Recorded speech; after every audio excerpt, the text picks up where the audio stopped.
오늘 우리에게 주시는 말씀은 유다서 말씀입니다. 유다서 한 장밖에 없는데요. 우리 다 읽어보면 어떨까요? 1절부터 25절인데 유다서 1절부터 25절까지 두 절씩 함께 교독하도록 하겠습니다. 우리 당분간 유다서를 좀 보기로 했죠. 근데 이 유다서가 성경 전체의 내용을 다 담고 있어요. 그리고 원수의 전략, 그리고 하나님의 전략, 가짜 믿음, 진짜 믿음, 영원한 형벌을 받지 않는 길, 그리고 그 불 속에 들어가는 사람을 건져내야 되는 길들, 많은 것들이 농축되어져 있어요. 굉장히 좋습니다. 그래서 저는 지금 그 2주째 계속 밤이고 낮이고 낮이고 밤이고 묵상하고 있습니다. 그리고 확대 번역 성경 버전으로, 그냥 뉴킹 제임스 버전으로, NLT 버전으로, 그리고 한글 번역으로 제 목소리로 지금 계속 녹음하고 있어요. 그리고 듣고 있습니다. 여러분도 그렇게 하고 계시죠? 아직도 안 하고 계세요? 네, 듣고 있습니까? 네, 듣지 마시고 선포하세요. 네, 그리고 암송하시고. 이미 또 유다서를 도전한 분들이 계셔요. 그런 분들 아멘. 아멘. 네, 예, 분위기 좋아요. 네, 제가 뭐 창세기 외우라고 부탁드린 것도 아니잖아요. 그렇죠. 그냥 성경에서 제일 작은 장 하나, 빌레몬서, 유다서 이렇게 한 장에 한 장. 그래서 여러분들이 좀 정말 제가 묵상할 때마다 얼마나 힘이 되는지 몰라요. 그리고 분별이 됩니다. 길이 보이고요. 이 길이 생명의 길, 저 길은 사망의 길, 상급을 받는 길, 영원한 형벌을 받는 길이 유다서에 아주 선명하게 보입니다. 그래서 여러분들이 이번 기회에 올 초를 시작하면서 그냥 유다서를 아예 통째로 삼켜 드세요. 네, 그리고 그 단어 하나, 그 토시 하나까지 그 담겨져 있는 하나님의 말씀의 능력을 여러분 맛보시길 예수님을 축복합니다. 우리 함께 두 절씩 교독합니다. 예수 그리스도의 종이요 야고보의 형제인 유다는 부르심을 받은 자 곧 하나님 아버지 안에서 사랑을 얻고 예수 그리스도를 위하여 지키심을 받은 자들에게 편지하노라. 긍휼과 평강과 사랑이 너희에게 더욱 많을지어다. 사랑하는 자들아, 우리가 일반으로 받은 구원에 관하여 내가 너희에게 편지하려는 생각이 간절하던 차에 성도에게 단번에 주신 믿음의 도를 위하여 힘써 싸우라는 편지로 너희를 권하여야 할 필요를 느꼈노니 이는 가만히 들어온 사람 몇이 있음이라.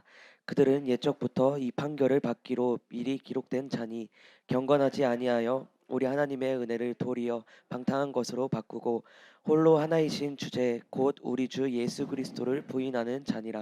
너희가 본래 모든 사실을 알고 있으나 내가 너희로 다시 생각나게 하고자 하노라.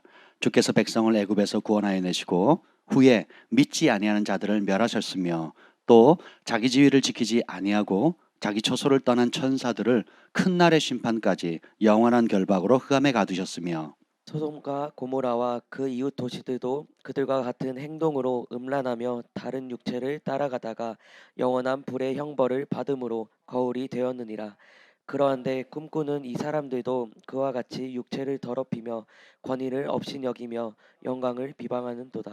천사장 미가엘이 모세의 시체에 관하여 마귀와 다투어 변론할 때에 감히 비방하는 판결을 내리지 못하고 다만 말하되 주께서 너를 꾸짖으시기를 원하노라 하였거늘 이 사람들은 무엇이든지 그 알지 못하는 것을 비방하는도다. 또 그들은 이성 없는 짐승같이 본능으로 하는 그것으로 멸망하느니라. 화 있을진저 이 사람들이여 가인의 길에 행하였으며 삭스를 위하여 발람의 어그러진 길로 몰려갔으며 고라의 폐역을 따라 멸망을 받았도다. 그들은 기탄 없이 너희와 함께 먹으니 너희의 애찬의 암초요 자기 몸만 기르는 목자요 바람에 불려가는 물 없는 구름이요 죽고 또 죽어 뿌리까지 뽑힌 열매 없는 가을 나무요. 자기 수치의 거품을 뿜는 바다의 거친 물결이요 영원히 예비된 캄캄한 흑암으로 돌아갈 유리하는 별들이라. 아담의 절대손 에녹이 이 사람들에 대하여도 예언하여 이르되 보라 주께서 그 수만의 거룩한 자와 함께 임하셨나니 이는 무사람을 심판하사 모든 경건하지 않은 자가 경건하지 않게 행한 모든 경건하지 않은 일과 또 경건하지 않은 죄인들이 주를 거슬러 한 모든 완악한 말로 말미암아 그들을 정죄하려 하심이라 하였느니라. 이 사람들은 원망하는 자며 불만을 토하는 자며 그 정욕대로 행하는 자라. 그 입으로 자랑하는 말을 하며 이익을 위하여 아첨하느니라. 사랑하는 자들아, 너희는 우리 주 예수 그리스도의 사도들이 미리 한 말을 기억하라. 그들이 너에게 말하기를 마지막 때에 자기의 경건하지 않은 정욕대로 행하며 조롱하는 자들이 있으리라 하였나니, 이 사람들은 분열을 일으키는 자며 육에 속한 자며 성령이 없는 자니라. 사랑하는 자들아, 너희는 너희의 지극히 거룩한 믿음 위에 자신을 세우며 성령으로 기도하며 하나님의 사랑 안에서 자신을 지키며 영생에 이르도록 우리 주 예수 그리스도의 긍휼을 기다리라. 어떤 의심하는 자들을 긍휼히 여기라. 또 어떤 자를 불에서 끌어내어 구원하라. 또 어떤 자를 그 육체로 더럽힌 옷까지도 미워하되 두려움으로 긍휼히 여기라. 능히 너희를 보호하사 거침이 없게 하시고 너희로 그 영광 앞에 흠이 없이 기쁨으로 서게 하시리. 다 같이요. 곧 곧 우리 구주 홀로 하나이신 하나님께 우리 주 예수 그리스도로 말미암아 영광과 위엄과 권력과 권세가 영원 전부터와 이제와 영원토록 있을지어다. 아멘. 성령 하나님 환영합니다. 오셔서 우리를 사로잡아 주시옵소서. 이 시간 함께 실시간 예배 드리는 모든 사모하는 심령들 가운데 치유의 영으로 임하시고 진리의 빛을 비춰주시고 주님의 살아계신 그 생명의 말씀을 우리의 영혼을 관통하여 주시옵소서. 여호와의 영이 나를 통해 말씀하시며 그 말씀이 내 혀에 있도다는 은혜를 강력히 부어 주옵소서. 예수님의 이름으로 기도합니다. 아멘. 오늘 말씀의 제목은 믿음의 거울입니다. 믿음의 거울이 뭐냐? 가짜를 이기는 진짜 믿음을 보여주는 진리의 거울입니다. 오늘 7절 한번 보도록 하겠습니다. 시작. 소돔과 고모라와 그 이웃 도시들도 그들과 같은 행동으로 음란하며 다른 육체를 따라가다가 영원한 불의 형벌을 받음으로 거울이 되었느니라. 아멘. 이제 거울 얘기를 하죠. 영어로는 example입니다. 본보기 삼는다는 거예요. 오늘 여기 나와 있는 이 열의 짧은 한 구절에 등장인물들이 무지 많습니다. 그리고 길이 확연히 두 길로 나눠요. 영원한 불의 형벌, 그 불과 관련되어 있는 게 깜깜한 흑암이거든요. 또 반대로 하나님께서 주의 거룩한 천사들과 함께 선지자 에녹을 통해서 하신 그 예언. 에녹이 창세기의 인물이잖아요. 근데 마지막에 재림하실 예수님을 봐요. 그리고 예언을 합니다. 어마무시한 예언을 하죠. 오늘 봅시다. 14절 읽겠습니다. 14절 15절 시작. 아담의 7대 손 에녹이 이 사람들에 대하여도 예언하여 이르되. 아멘. 자, 아담의 7대 손이면 창세 이후에 아담의 후보 중에 그 7번째잖아요. 아담의 자손 중 7번째면 얼마나 거슬러 올라가야 됩니까? 어마무시하게 올라가야죠. 근데 주님께서 이미 계획하셨 것을 에녹에게 보여주십니다. 뭘 보여주세요? 보라, 주께서 그 수만의 거룩한 자와 함께 임하셨다. 재림하신다라는 거예요. 뭐 하냐면 심판하기 위해서. 근데 뭐 여기는 수만의 거룩한 자라고 나오죠. 예, 여기는 영어는 세인트예요. 세인트. 가톨릭에는 성자들 이렇게 표현하는데 아니에요. 성도들을 얘기합니다. 우리가 생각하는 가톨릭에서 만든 뭐 범접할 수 없는 특별한 인물의 성자들이 아니고 예수님의 피값으로 죄 사함을 받은 용서받은 성도들, 거룩한 사람들, 구별된 백성들을 얘기하는 겁니다. 여기 왜 수만이라고 얘기를 했냐면 고대 사람들은 1000단위 이상으로 계산할 필요가 없어요. 그래서 모세가 10부장, 50부장, 100부장 다음에 최고로 높이 세운 그 권위자가 누구예요? 몇 명 다스린 거예요? 1000부장이잖아요. 그러니까 1000단위 이상으로는 해야 할 일이 없어요. 그러니까 여기 보면 수만의 거룩한 자라는 것은 헤아릴 수 없는 많은 사람이라는 뜻입니다. 이해가 되시죠? 예, 우리가 알파벳 나온 지가 얼마 안 돼요. 알파벳이 아니라 그 아라비아 숫자가 나온 지가 얼마 안 돼요. 예, 그리고 이 고대 시대에 이 숫자를 표시하는 것도 굉장히, 오늘은 우리가 뭐 몇 억 몇 조까지 뭐 아무렇지 않게 카운트하지만 이 당시에는 그렇게 계산할 수가 없었어요. 근데 에녹은 벌써 아시죠?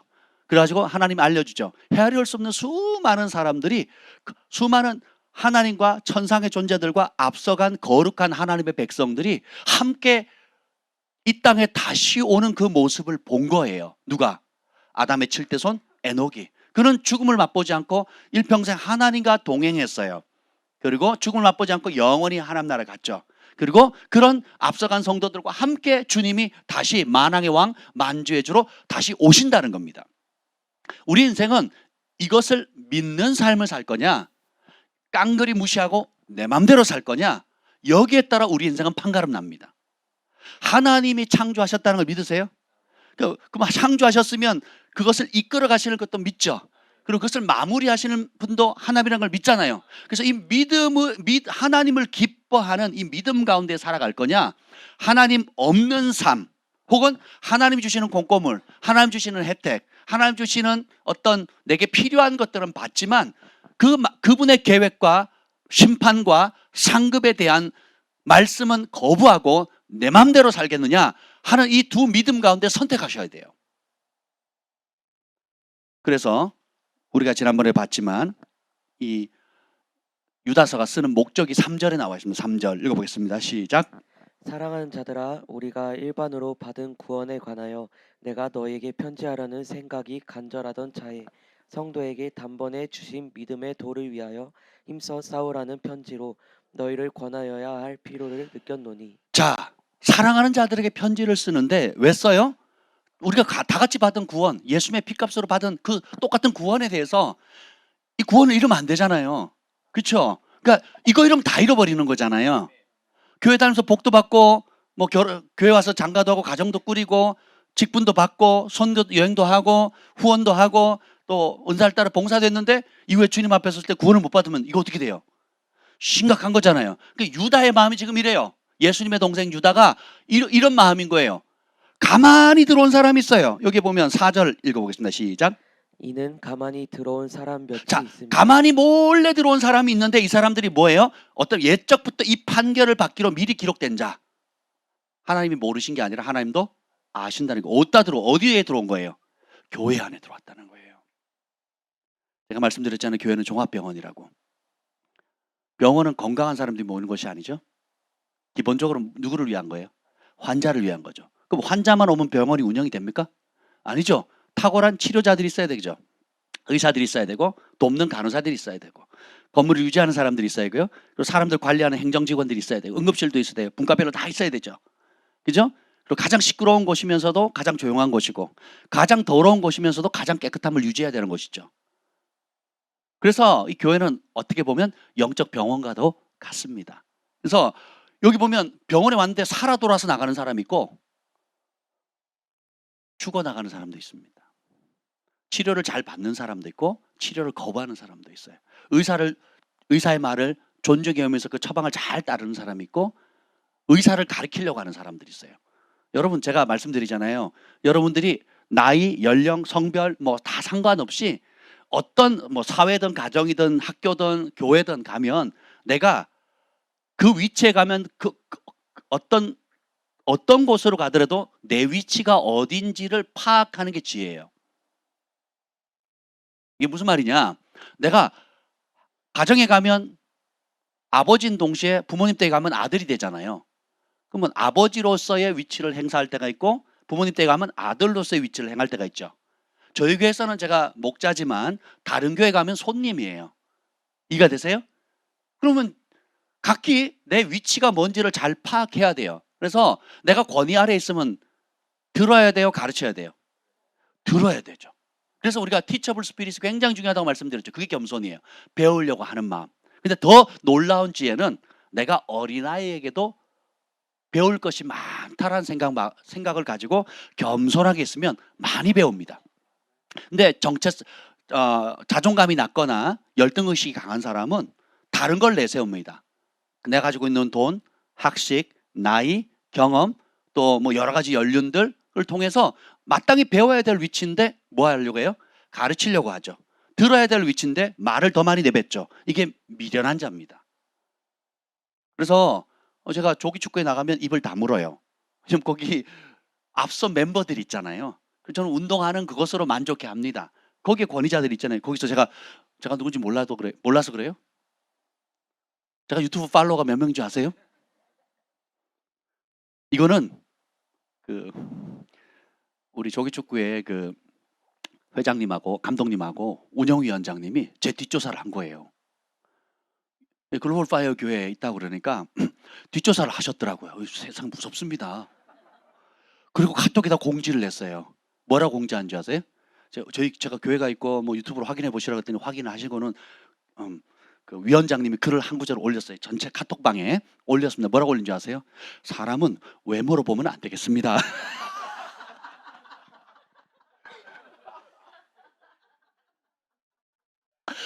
이 좋은 말인지 나쁜 말인지 모르겠는데 뭐 어떤 외모로 보면 안 된대요. 그러면서 우리 축구회에 아주 훌륭한 분들이 많이 있습니다. 이렇게 얘기를 하더라고요. 그래서 설교 몇 편을 들어봤대요. 그래서 뭐라 그런 줄 아세요? 헷가닥 넘어갈 뻔했대요. 거의 넘어갈 뻔했다고. 조금만 더 들으면 이 교회를 나올 것 같다고 막 이제 그런 얘기를 하죠. 진짜로 그러셨다니까요. 농담 반 진담 반으로 진짜 그런데 조금만 더 하면 넘어갈 뻔했다고 막 이제 그러십니다. 그 불교 신자도 있고 뭐 다양한 사람들이 있는데 여러분 지혜가 뭡니까? 낮추면 주님께서 높이시고요. 내가 높아지면 주님이 낮추시거든요. 내가 어떤 상황에도 낮추면요 사람들이 높여줘요. 인정해 줍니다.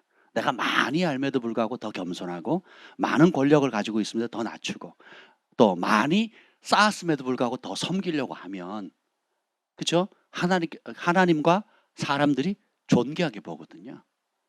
근데 마땅히 내가 배워야 되고 또 뭔가를 권위 아래에 있어야 되면 그런 위치라면 또 얼마나 더 많이 우리가 배우려는 마음을 가져야 되겠어요. 그렇잖아요? 예. 제가 뭘 가르치려고 했더니 학생들이 와가지고 그렇게 가르치면 안 된대요, 자꾸. 그러면 그 학생을 배울 수 있어요, 없어요? 못 배우는 겁니다. 예.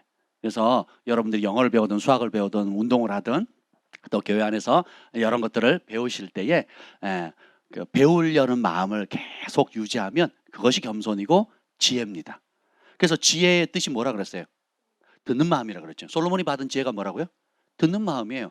나한테는 해답이 없습니다라는 걸 솔로몬이 인정한 거예요. 왕이래도. 그러니까 어떻게 해요? 하나님, 내가 이 수많은 백성들을 하나님 방법으로 치료할 방법이 없습니다. 그러니까 내 지혜로는 안 되고 내 힘으로 안 되니까 누구로부터 듣겠대요? 전능하신 하나님, 모든 능력과 권세를 가지고 있는 모든 지혜를 가지고 있는 하늘로부터 듣고 순종하겠다는 거예요. 이게 지혜의 어원이에요. 그러면 우리가 무릇 하나님의 영으로 인도함을 받는 그들이 곧 하나님의 자녀잖아요. 그러니까 지혜가 뭐예요? 성령의 음성을 듣는 거죠. 성령의 음성은 무엇을 확증해 줍니까? 기록된 하나님의 말씀을 확증해 주잖아요. 그래서 우리가 양육도 하는 거고 내적 치유도 하는 거고 또 여러 가지 이제 앞으로 우리 예언 집회도 이제 15일부터 15, 16, 17 우리 10주년 특별 집회 마치고 나면 그 다음 주 23일부터 또 하지요. 예, 또 근데 어떻게 우리 하다 보니까 어떤 분을 상담하다 보니까 또 기회가 되면 우리 사역자들, 우리 사모님들, 목사님들은 배울 기회가 좀 그래도 많은 편인데 사모님들이 개별적으로 또 깊이 이렇게 마음을 열어놓고 배울 수 있는 곳이 많지 않다는 걸 알게 됐어요. 그래서 하나님 은혜를 주시면 또 원하시는 사모님들이 계셔가지고 사모님들을 좀 따로 모아가지고 더 깊이 각 교회에서 지도자로 잘 쓸 수 있도록 그렇게 도와주면 좋겠다 하는 마음을 갖고 준비 중에 있습니다. 그래서 여러분들이 중보해 주시면 많이 힘이 될 것 같습니다. 제가 원튼 원치 않든 간에 목회자들이 종종 찾아오세요. 예. 저희가 20년 전부터 그랬습니다. 20년 전이면 제가 몇 살이에요? 굉장히 어린 나이로부터 저보다 연배가 많으신 목사님들이 찾아와서 상담을 많이 저희한테 받으셨거든요. 하나님 주신 은혜가 있어요. 저희 사명이 있기 때문에 그렇습니다. 그리고 해외 나가면 거의 다 하나님 만남을 주시는 분들이 다 지도자들이기 때문에 그럼 그분들을 상담을 해요. 근데 어렵습니다. 왜냐하면 기본적으로 지도자는 잘 안 들으려고 해요. 뭐 저도 그렇지만 잘 배우려고 하지 않습니다. 근데 하나님 은혜를 주시고 권위를 주셔서 나누게 하시는 이유가 뭐냐면 지도자 한 사람, 한 가정이 세워지잖아요. 그러면 그 이후에 따를 양들, 지역에 미칠 파장들, 또 그 부르심의 자리에 올라가게 된 그 한 지도자의 가정, 교회가 세워지고 그 교회를 통해서 구원받을 지역의 영혼들과 그리고 세계에 파송할 선교사님들 그 미치는 파장이 상상을 초월합니다. 그래서 전쟁의 기본 원리가 러시아하고 우크라이나가 싸울 때 지금 러시아에서는 계속 누굴 잡으려고 그래요? 대통령을 잡으려고 그런단 말이에요. 그렇죠? 그 대통령을 잡으면 머리가 없으면 다 흩어지잖아요. 그래서 전부 다 자기의 최고의 그 리더자, 권위자를 보호하려고 하잖아요. 기본적으로. 가정에서도 마찬가지죠. 아버지를 흔들어 버리면 그 집은 쉽게 무너지는 거죠. 교회에서도 목자를 무너뜨리면 쉽게 무너지는 거죠. 사업체에서는 사장님 무너뜨리면 그 사업은 쉽게 회복되기 어렵거든요. 영적인 원리도 마찬가지라는 겁니다. 그래서 하나님께서 은혜 주시는 대로 저희가 완전해서도 아니고 저희가 그분들보다 뛰어나서가 아니라 저희에게 주신 저희만의 주신 은혜들이 있어요. 한 분복이 있습니다. 그래서 저희가 도와줄 수 있는 영역, 예를 들면 뭐 이런 거겠죠. 의사도 다른 의사의 치료가 필요하잖아요. 그렇죠? 소아과 전문의인데 자기는 소아과 전문의 여자분인데 그럼 어떻게 임신하면 산부인과의 치료를 받아야 되는 거잖아요. 내가 의사인데 다른 의사에게 내 몸을 맡길 수 없어. 이럴 수 없잖아요. 그렇죠? 산부인과의 도움을 받고는 또 산부인과 의사 선생님의 아들 딸이 청소년이면 청소년 아이들 소아 아이들 또 이렇게 돌봐주고 서로 해야 되는 거잖아요. 이게 서로 특별한 게 아니고 그냥 하나님께서 한 몸으로 함께 지어가도록 서로 도우라고 그래서 유기체적으로 우리를 만들어 놓으신 거예요. 그래서 그런 하나님의 나라를 알게 되면 사랑 안에서 주 안에서 서로를 낮게 여기라 그랬잖아요. 서로를 존중히 여기라 그랬거든요. 다 귀합니다, 여러분. 다 귀합니다, 여러분. 그리고 버릴 게 하나도 없어요. 그렇게 아시길 바랍니다. 근데 보면 구원에 대해서 근데 이 구원을 이루는 게 단번에 주신 믿음의 도라 그랬잖아요. 믿음으로 구원받는다 지난번에 배웠죠. 근데 그 믿음은 한 번 받으면 영원히 지속되는 게 아니라 어떻게 된다고요? 힘써 싸워야 된다 그랬어요. 그래서 따라합시다. 믿음은 싸우는 것이다. 믿음은 가장 강력한 전쟁 용어입니다. 싸워야 되는 거거든요. 여기서 싸움은 둘 중에 하나가 죽을 때까지예요. 둘 중에 하나가 죽을 때까지 고대 전쟁에서 나오는 싸움을 얘기하는 거거든요. 로마의 원형 경기장이라든지 그냥 단순히 그래 이번에 네가 있어 다음에 빠이빠이 이게 아니고 누구 하나 죽어야 되는 거예요. 나를 죽이려 하는 그 세력을 반드시 이겨. 그래서 그 정도의 결연한 결단을 가지고 싸워야만 믿음을 지켜나갈 수가 있어요. 믿음의 결국은 곧 영혼의 구원함이라. 그래서 믿음을 포기하면 어떻게 돼요? 구원을 잃을 수가 있다라는 거예요. 근데 하나님께서 우리만 덩그러니 던진 게 아니고 우리 안에 성령님 주셨죠. 그리고 우리 안에 계시니까 세상에 있는 이보다 더 크다 그랬잖아요. 그리고 말씀을 주시죠.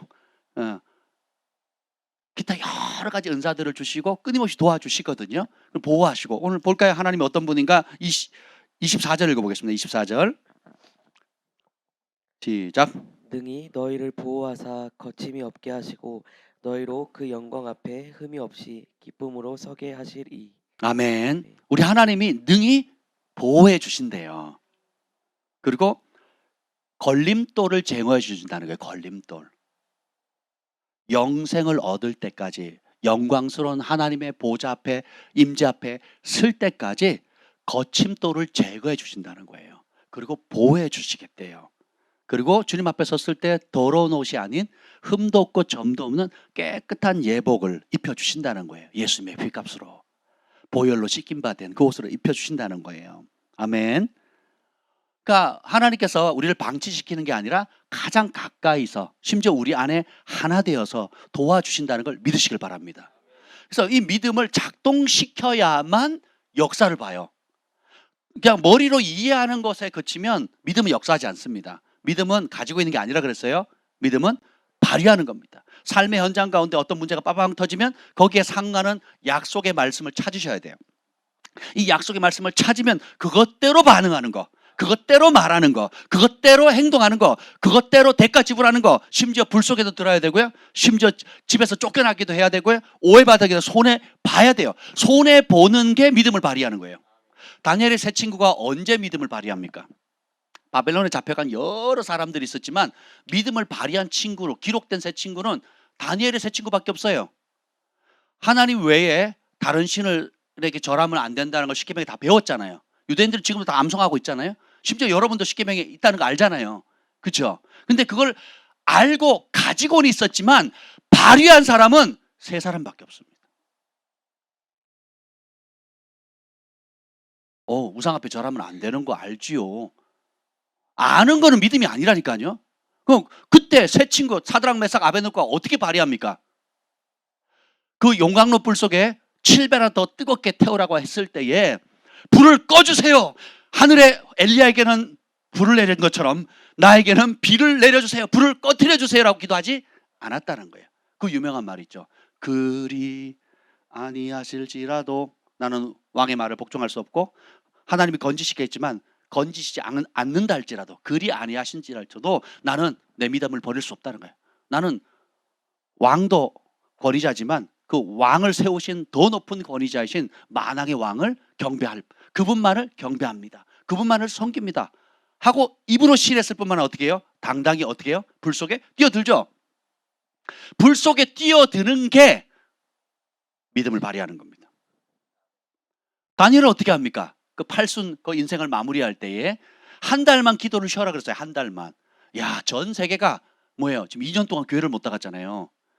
그리고 코로나 때문에 공식적으로 국가에서 2주간 예배를 문 닫으라. 그 다음에 한 달, 그 다음에 2달, 그 다음에 석 달. 이제는 아예 예배 드리면 무슨 나라에 매국노고 전염병을 일으키는 좀비의 근원인 것처럼 문정부가 완전히 교회를 매도시켰잖아요. 그죠? 그리고 온갖 공산주의와 관련된 법들, 그리고 사회주의 법들, 그리고 그 악한 법들을 수백 개를 통과를 시켰거든요. 우리 국민들이 모르는. 국민들이 원하는 법은 아예 법사위에 넘어가지도 못하고 다 계류되어 있고 자기들이 원하는 것들은 수백 개를 통과시켰다고요. 얼마나 그럽니까? 근데 이때 교회가 어떻게 합니까? 두 개 교회로 나눠지죠. 그것이 잘못됐다라고 외치는 교회와 벙어리처럼 입 다물고 수긍하면서 있는 교회들이 있었죠. 저희가 2주만 문 닫아달라고 했을 때 제가 그랬잖아요. 이거 2주 문 닫기 시작하면 계속 닫게 된다고. 그래서 우리는 오히려 40일 매일 특별 기도를 하자고. 그게 성경적 방법이거든요. 그래서 우리가 했잖아요. 집합금지 명령도 받고 공무원들이 저희 교회를 인정해줘요. 요 지역, 우리 가까이 있는 교회만 50개 교회래요. 근데 그때 예배 드린 교회가 3개 교회래요. 그래서 우리가 50개 교회 중에 3개 교회 들어갔습니다. 그리고 이제 집합금지 명령 딱지도 받고, 그 다음에 이제 다음번에 공무원이 또 왔어요. 몇 달에 한참 이제 막 피크에 이르렀을 때. 그때 그 공무원이 뭐라 그런 줄 아세요? 이 지역에서 유일하게 예배 드리는 교회가 글로벌 파이어 교회래요. 저는 교회 이게 구청에 등록도 안 했어요. 근데 구청에 찾아와가지고 알아서 등록시켜주더라고요. 나중에 지원금도 보내줬습니다. 나중에 이 머리 방역하라고. 우리가 등록 안 했는데도 불구하고 알아서 등록이 돼가지고 하여튼 그때 지원해주고 그랬습니다. 아유, 너무 감사하죠. 한번 생각해보세요, 여러분. 우리 교회 외에도 또 믿음을 지키는 많은 교회들이 있다고 저는 믿어요. 그러나 어쨌든 뭐 제 얘기가 아니고 공무원 얘기니까 한번 생각해보세요. 다니엘이 한 달 기도 쉬라고 하는데 교회 나가라는 것도 아니고 집에서 하는 기도예요. 집에서 하는 기도. 누가 방해가 됩니까? 뭐 전염병을 옮겨요? 아니, 종교의 자유가 있는데 남의 해 끼치는 것도 아니고 하루 3번 그냥 습관조차 기도하는 그거를 못 하겠거든요. 정적들이. 그러면 여러분 같으면 어떻게 하겠습니까? 아싸, 기회다. 웃는 사람들 여기 꽤 있는데 다니엘은 어떻게 합니까? 오히려 문을 열고 예루살렘의 창문을 열고 습관을 쫓아 늘 하던 대로 80년 동안 한 습관 그대로 어떻게 해요? 하나님께 기도하며 감사했더라 그러거든요. 그리고 됐다 생각하고 정적들이 와가지고 그걸 포착해가지고 어떻게 잡아줘. 그리고 어떻게 합니까? 사자굴에 집어넣잖아요. 사자굴에 갈 줄 알아요, 몰라요? 알거든요. 그러면 여기서 믿음은 가지고 있는 게 전부 다 기도를 뭐 마음으로 기도하면 되지 뭐. 그렇잖아요. 마음으로 기도하면 되지 뭐. 골방에 문 걸어 잠그고 하면 되지 뭐. 안 들키면 되지 뭐. 응? 그리고 한 달만 어떻게 좀 잘 넘기면 되지 뭐. 이건 믿음이 발휘하는 게 아닌 거예요. 어떻게 해요? 사자굴 속에 들어가는 게 믿음이에요. 여러분이 믿음의 정의를 사형리에 동의하는 수준으로 낮춰버리면 여러분 정말 세상에 밥 다 됩니다. 성경은 믿음에 대해서 목숨을 걸고 싸우라 그랬거든요. 히브리서 11장에 보면 그 믿음 때문에 여인들이 구차하게 감옥에서 풀려나는 걸 원치 않고 순교를 결정하거든요. 그 믿음 때문에 평생 쌓아놨던 부모님이 나누었던 유산, 집 한 채, 논밭을 다 뺏겨도 그 믿음을 지켰거든요. 집에서 쫓겨나고 자기가 평생 모은 재산이 뺏기고 그 뺏기더라도 내가 주님을 따르겠습니다. 예수님 말이 나의 주인입니다라고 뺏김을 당할 때 믿음은 발휘되는 겁니다. 그걸 누가 보세요? 하나님 봐요. 마귀가 봅니다. 사람들이 봅니다. 근데 공의로운 재판장 대신 하나님께서 어떻게 돼요? 네가 나와 복음을 위하여 집이나 전토나 아비나 형제나 자매나 읽고 이러면 내가 이 땅에서 100배로 보상을 받는데 핍박을 겸하여 받고 내세의 영생을 얻지 못하리라. 이 복을 받기를 원하시는 분, 아멘. 그럼 그 전제 조건이 뭐예요? 예수님과 예수님이 전한 복음의 말씀을 위해서 믿음을 발휘해야 돼요. 어떻게 해요? 집을 빼앗기고 직장을 빼앗기고 전토를 빼앗기고 가정에 불화가 일어나고 또 여러 어려움들을 돌파하는 대가를 지불하는 게 믿음을 발휘하는 거예요. 다 거기서 멈추는 거예요. 제가 고등학교 다닐 때도 제가 이제 집에 쫓겨난 이유가 한 가지예요. 장손인데 제사 안 지낸다는 거. 근데 많은 저희 친구들이 야구방맹이로 얻어맞고 머리끄댕이, 여자애들은 머리끄댕이 잡혀가지고 교회 뭐 끌려오기도 하고 또 뭐 굉장히 어려움을 당했죠. 근데 그 중에 또 적지 않은 아이들은 부모님과 타협한 거예요. 너 대학 간 다음에 대학 붙고 난 다음에 마음껏 네 신앙생활 해라. 근데 그 전에는 학생이 공부해야지, 공부해라. 그 말을 듣고 타협한 친구도 많았거든요. 근데 타협한 친구들은 어디 있는지 모릅니다. 그 신앙이 어떻게 되는지 몰라요. 근데 감사하게도 대다수의 우리 친구들은 집에서 쫓겨나고 야구방맹 얻어맞고 한겨울에 쫓겨나가지고 울고 하나님 앞에 막 왜 나에게 이런 일이 하면서 막 같이 부둥켜 안고 울었거든요. 근데 그런 대가를 지불했던 사람은요, 하나같이 믿음을 지켰고 그리고 전국 곳곳에 흩어져가지고 각 지역의 리더가 됩니다. CCC의 어느 지역의 대표 리더가 돼 있는 친구도 있고 저희 친구만 해도 다 목회자가 됐잖아요.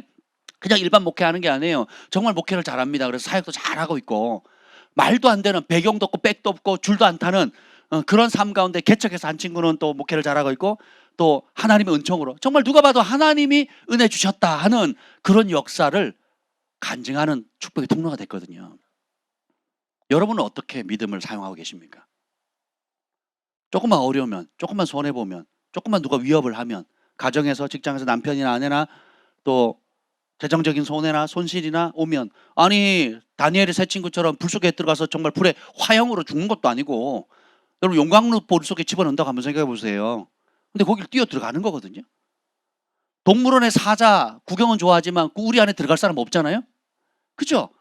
그 우리 속에 사자 우리 속에 집어넣는 것도 아닌데 조금 손해보는 거 남들 눈치 보느라고 체면국일까 봐 또 내가 광신자로 보일까 봐 혹은 뭐 기타 뭐 여러 가지 이유로 뭐예요? 믿음을 감추잖아요. 예수님 뭐라 그랬어요? 너희가 사람들 앞에서 나를 시인하면 내가 이후에 하늘 아버지와 천사들 앞에서 너를 시인할 거고 사람들 앞에서 나를 부인하면 나도 하나님과 천사들 앞에서 너를 부인한다 그랬거든요. 그 시인하고 부인을 한다는 게 뭔지 아세요? 예수님이 하신 그 말씀 있죠. 그 말씀대로 고백하고 살아간다는 거예요. 교회 다니는 사람 안 다니는 사람 이런 차원이 아니고 종교 기독교인 사람 불교인 사람에서 나 기독교입니다 이런 차원의 시인이 아니에요. 기독교입니다 하면서 장로입니다 집사입니다 권사입니다 하면서도 정작 하나님의 말씀으로 인한 고난과 핍박이 어려웠을 때는 입을 싹 다물거나 몰래 숨거나 오히려 어떻게 적군에 들어가지고 이번에 코로나 때 얼마나 웃긴 일이 생겼습니까? 교회를 가장 핍박하는 세력이 누구예요? 교회죠. 믿음대로 진리대로 이 차별금지법과 동성애를 막아서고 나라를 살리기 위해서 공산주의 현실을 알리고 그렇죠? 이런 여러 가지들을 정말 총대 메고 목숨을 걸고 싸우는 정말 믿음의 영웅들이 일어나니까 그걸 핍박하는 세력들이 누굽니까? 교회거든요. 그리고 선을 긋죠. 우린 저런 광신자로 몰아버리고 우린 저들과 다르다. 이야. 그래서 상당히 많은 성도들이 이제는 깨닫게 되는 거예요. 가짜였구나. 진짜가 따로 있었구나. 라는 걸 눈으로 보게 되는 거예요. 그리고 그런 대가를 지불하는 교회와 지도자들을 하나님이 얼마나 축복하시는지 여러분 보셨잖아요. 아멘.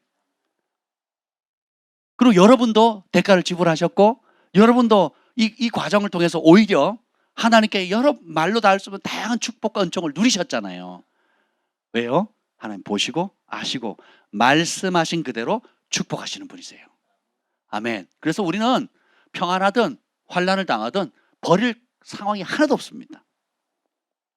우리가 주께서 주신 이 단번에 주신 이 믿음의 돌을 힘써 싸우는 영적 근력을 키워가면 갈수록 하나님의 살아계심을 경험할 수 있는 놀라운 기적의 무대가 되는 거예요. 여러분도 그 용광로 불 속에서 예수님 만난다든지 사자굴 속에서 사자 입을 다물고 사자 털을 베고 그냥 편안하게 잘 수 있다든지 뭐 이런 기적을 하면 얼마나 좋겠습니까? 그죠? 그럼 어떻게 해야 돼요? 아니 들어가야죠. 들어가야죠. 사자굴에 용광로 불 속에 안 들어가니까 잘 가다가 아멘 아멘 목사님 알겠습니다 기도하고 막 자꾸 그 현실에 땅 부딪히면 뒤로 물러나는 거예요. 현실에 땅 부딪히면 타협하는 거예요. 현실에 땅 부딪히면 언제 그랬냐는 듯이.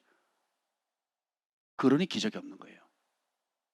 제가 신앙생활 하면서 하나님께서 가르쳐 주신 게 그거예요. 언제 기적이 일어나냐, 언제 사람이 줄 수 없는 하늘의 은총과 축복이 임하느냐, 그걸 발견했어요. 비밀이 뭔지 아세요? 손해볼 때 예수님의 이름 때문에 말씀을 지키기 위해서 진짜 손해볼 때, 진짜 직장을 잃고 진짜 월급이 깎이고 혹은 수치를 당하고 그리고 여러 온갖 억울한 누명과 또 말도 안 되는 여러 불이익을 당함에도 불구하고 선으로 악을 이기는 길을 택하고 또 그들을 향해서 축복하고 온유함과 겸손함으로 여전히 사랑함을 대하는 그 모습을 보일 때에 하나님 그렇게 기뻐하시더라고요. 그리고 기적을 이루시는 거죠. 원수마귀가 재정을 치고 삶의 터전을 흔들 때에 저희가 교회로 옮길 때도 그랬잖아요. 교회로 옮길 때 재정이 많이 필요했잖아요. 저희가 가지고 있는 재정이 10배가 필요했거든요. 10배. 근데 보세요. 하나님께서 어떻게 은혜를 베푸셨는가. 그렇게 우리가 남에게 도움을 받아야 될 때 우리는 오히려 도왔거든요.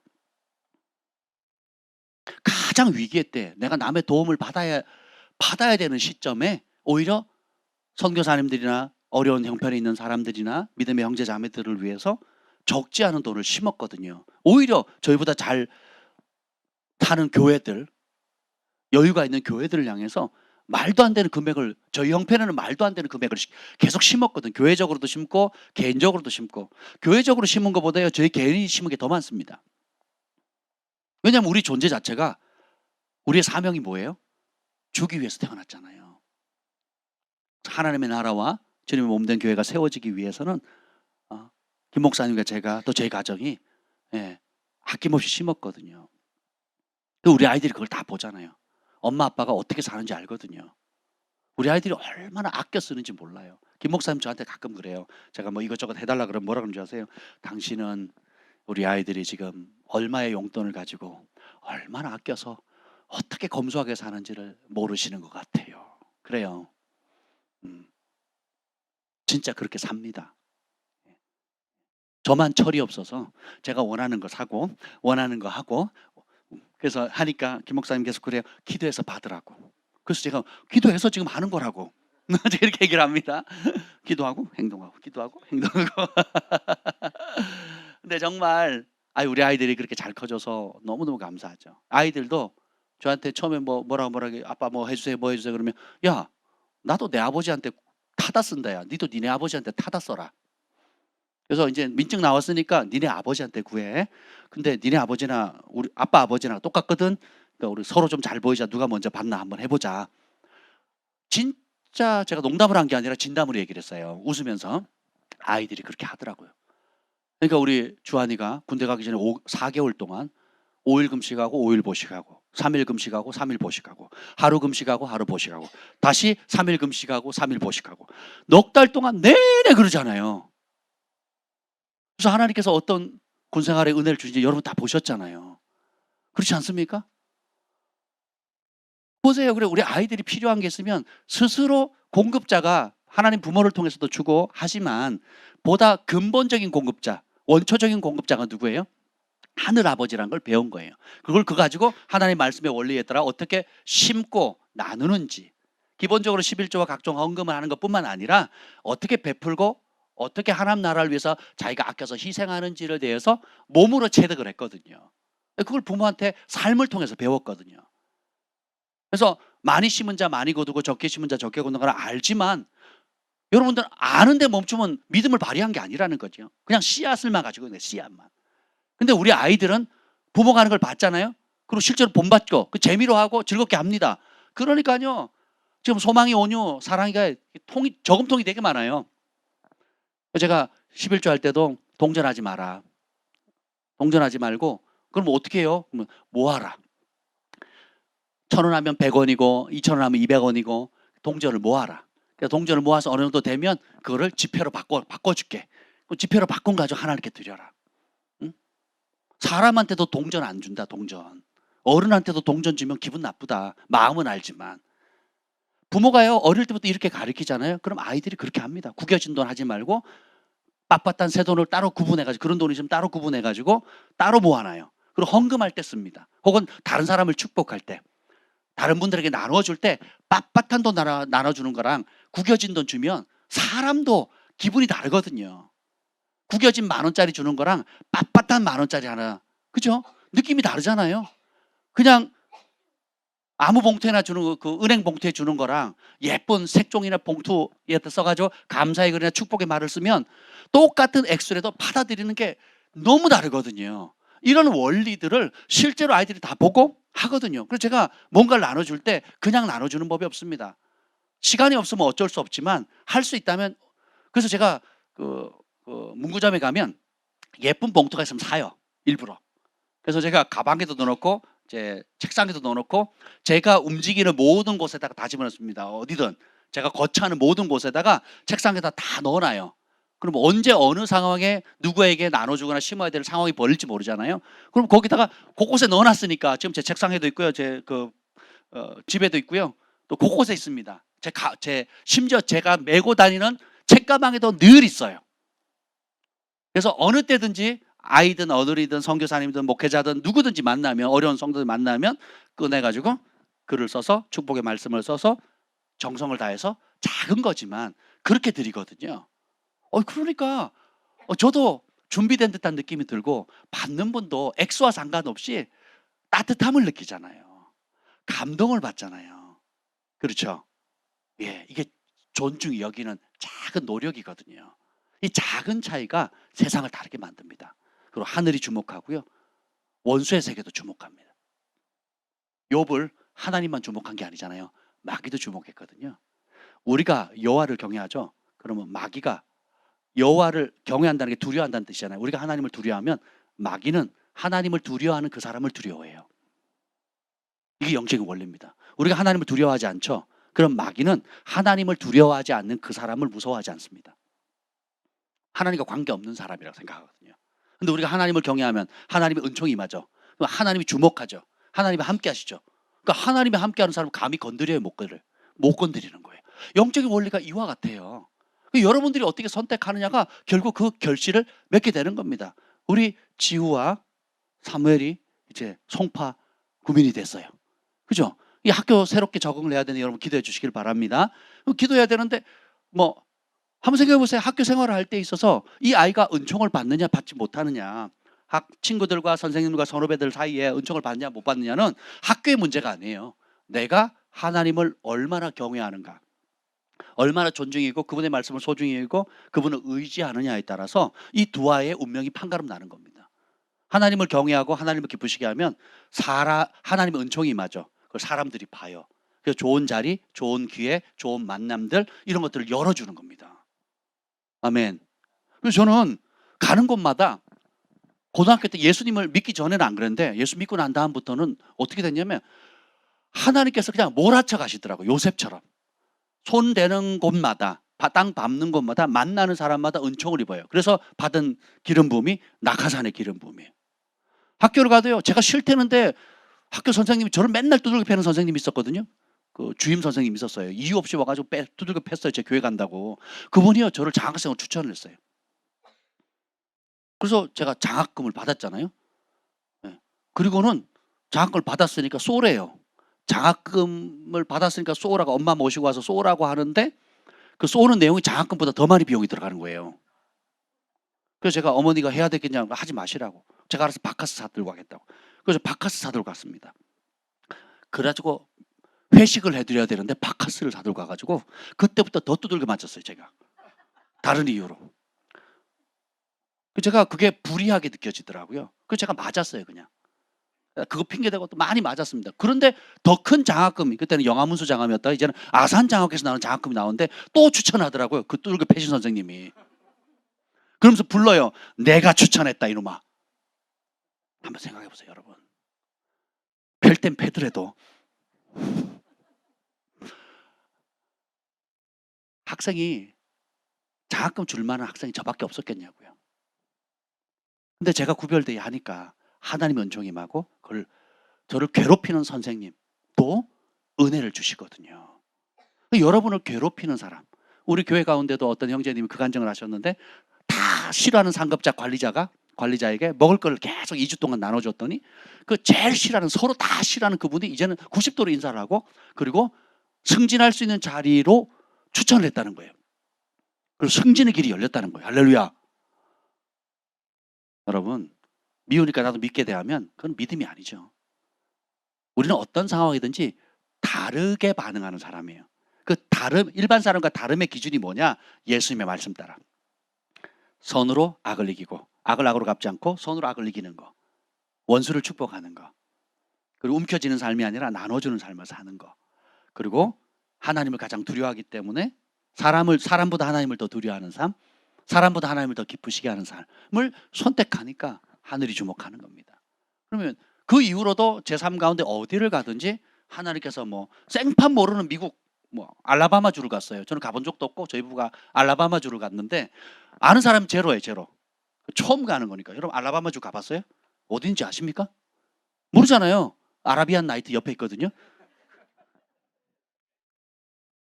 뭐 이래도 믿을 거예요, 여러분. 뭐 저희도 모르죠. 그 뉴욕 밑에 그러니까 미국 이 서부 쪽에서 태평양 건너면 그 미국을 횡단해가지고 반대쪽 꼭대기 뉴욕까지 가서 밑으로 내려가야 되거든요. 진짜 멉니다. 아는 사람 제로인데, 야 거기에 한인을 만나고요. 그 다음에 저희를 따로 초청해주고요. 밥도 사주고요. 엘리베이터를 타는데 미국 사람이 보자마자 감동된다고 300불을 주고요. 그리고 나사 구경해봤냐고 그래서 나는 나사밖에 모른다고. 나사 구경도 시켜주고요. 또 감동된다고 또 몇백 불을 더 주고요. 그 이후로도 1년 동안 연락을 주더라고요. 할렐루야. 하나님은 중심을 보시만 사람들 역시 외모를 보더라고요. 감사합니다. 웃어주셔서. 한번 보세요 여러분. 왜냐하면 우리 하나님은 살아계시거든요. 다 보시거든요. 그래서 믿음은 싸움입니다. 이렇게 보면 자 심플한 것 같아도 지금 유다가 편지를 쓰는 이유가 뭐예요? 가만히 들어온 몇 사람이 누룩처럼 번진다는 거죠. 근데 하나님 아셔요 모르세요? 알거든요. 왜 허락할까요? 주님께서 양들 가운데 염소를 넣거든요. 출애굽할 때도 이스라엘 백성이 있고 잡족들이 또 들어오거든요. 그리고 다윗도 보면 다윗이 심히 궁급할 때 쳐서 죽이려고 했던 사람들, 그리고 같이 전쟁에 나가서 승리를 하거나 몸이 힘들어서 남았던 사람들을 전리품을 주지 말자고 우겼던 불량배들이 다윗의 무리들 가운데 있었거든요. 다윗에게 말 잘 듣는 사람만 쫓아온 게 아니에요. 오히려 압도적인 숫자가 사회에서 아웃캐스트, 버림받았거나 상처가 많은 사람들이었거든요. 근데 허락을 해요. 그들도 동의하고 그들에게도 공의를 보이고 그들도 섬기고 그들도 변화시킬 수 있는, 그리고 그런 변화를, 은혜를 거부하는 사람들까지도 인도해야 되는, 그걸 통해서 진짜 하나님의 공의와 사랑이 무엇인지를 배우고 또 연단받고 진짜 지도자가 되게 하는 거거든요. 주님께서 광야 40년 길을 걷게 하신 이유가 뭐예요? 줄이고 목마르게 하신 이유가 뭐예요? 하나님을 경외하나 하지 않나 시험하신다 그랬거든요. 아브라함을 부르시고 시험하셨다 그랬거든요. 교회 지도자를 세울 때 초신자들, 신앙생활 얼마 안 된 사람 세우지 말라 그랬거든요. 교만해서 마귀밥이 되니까 시험해보라 그랬거든요.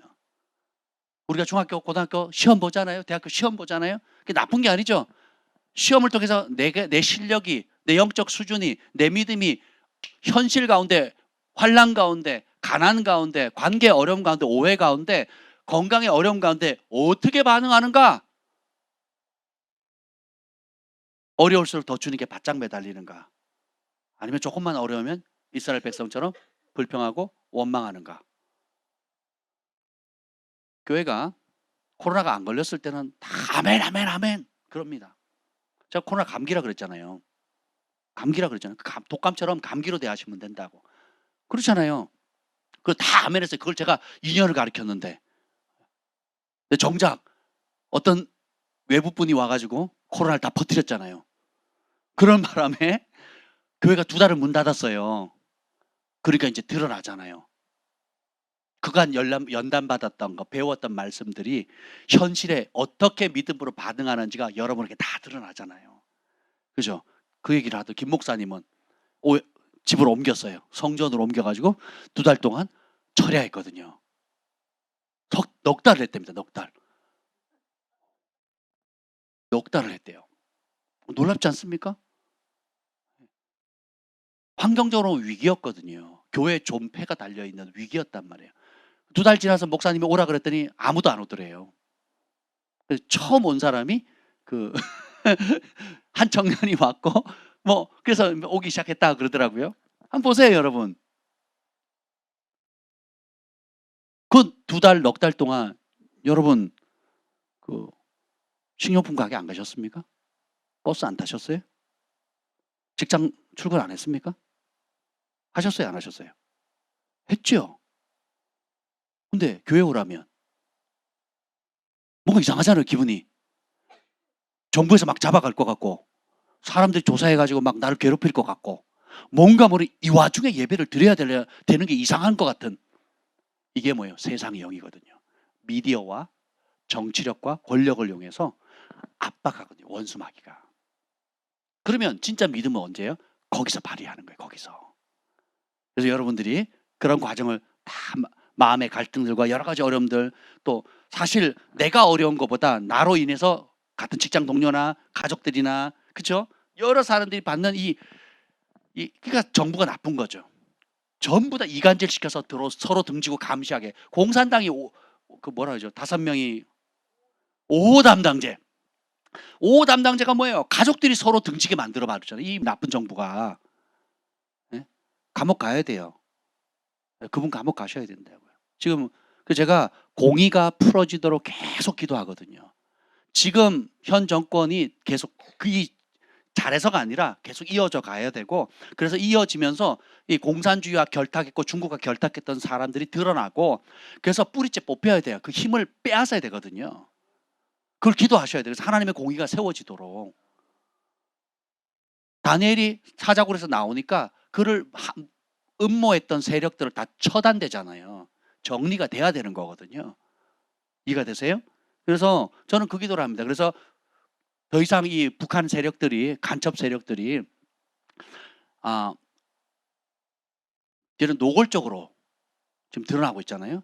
예, 그것이 이번 정부를 통해서 드러나게 해주시고 그리고 그래서 그 연결고리 북한과 중국 간의 연결고리가 끊어지게 해주시고 그리고 또 하나 그들 가운데 저기 전 경기도지사가 누구죠? 그분 같은 경우 꼴통 좌파였잖아요. 꼴통 좌파. 그 좌파의 원조거든요. 원조. 그 사람이 돌아왔잖아요. 예, 그리고 성령 세례도 받고 제가 부천에 있을 때 그분이 선거 당선돼 가지고 제가 시장에 가서 장 보고 있는데 그냥 확성기 하나 들고 옆에 그냥 허름한 옷을 입고 보좌관 한 명 데리고 감사하다고 확성되면 붙고 난 다음에 막 일일이 인사하는 모습 보고 되게 감동을 받았거든요. 야, 이분은 정말 뭐가 다르다. 그때 저는 그분이 누군지를 몰랐거든요. 야, 다음에 이분 나오면 또 찍어줘야 되겠다. 뭐 이런 생각이 들었어요. 뭐 다르거든요. 그러니까 정치인들이야 다 우리 기준에 다 맞출 수 없지만 그래도 최소한 나라는 팔아먹지 말아야죠. 그렇죠? 이익을 위해서라면 나라도 없고 야 정말 그래서 우리가 국가를 위해서 더 기도해. 그래서 이 좌파 세력이 아주 깊이 그러니까 간첩이나 북한이나 중국 관련돼 있는 이런 많은 사람들이 주께로 돌아오는 그러니까 사울이 교회를 가장 핍박했던 사울이 가장 복음을 널리 전하는 복음 전파자가 되는 그런 역사들이 있게 해달라고 우리가 중보해야 됩니다. 아멘.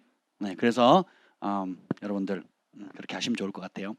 자, 봅시다. 근데 여기 보면 이런 믿음의 도를 위해서 싸워야 되는데 가만히 들어오면 몇 사람이 퍼뜨리는 게 뭐냐면 4절에 보면 하나님의 은혜를 방탕한 것으로 바꿨다 그랬거든요.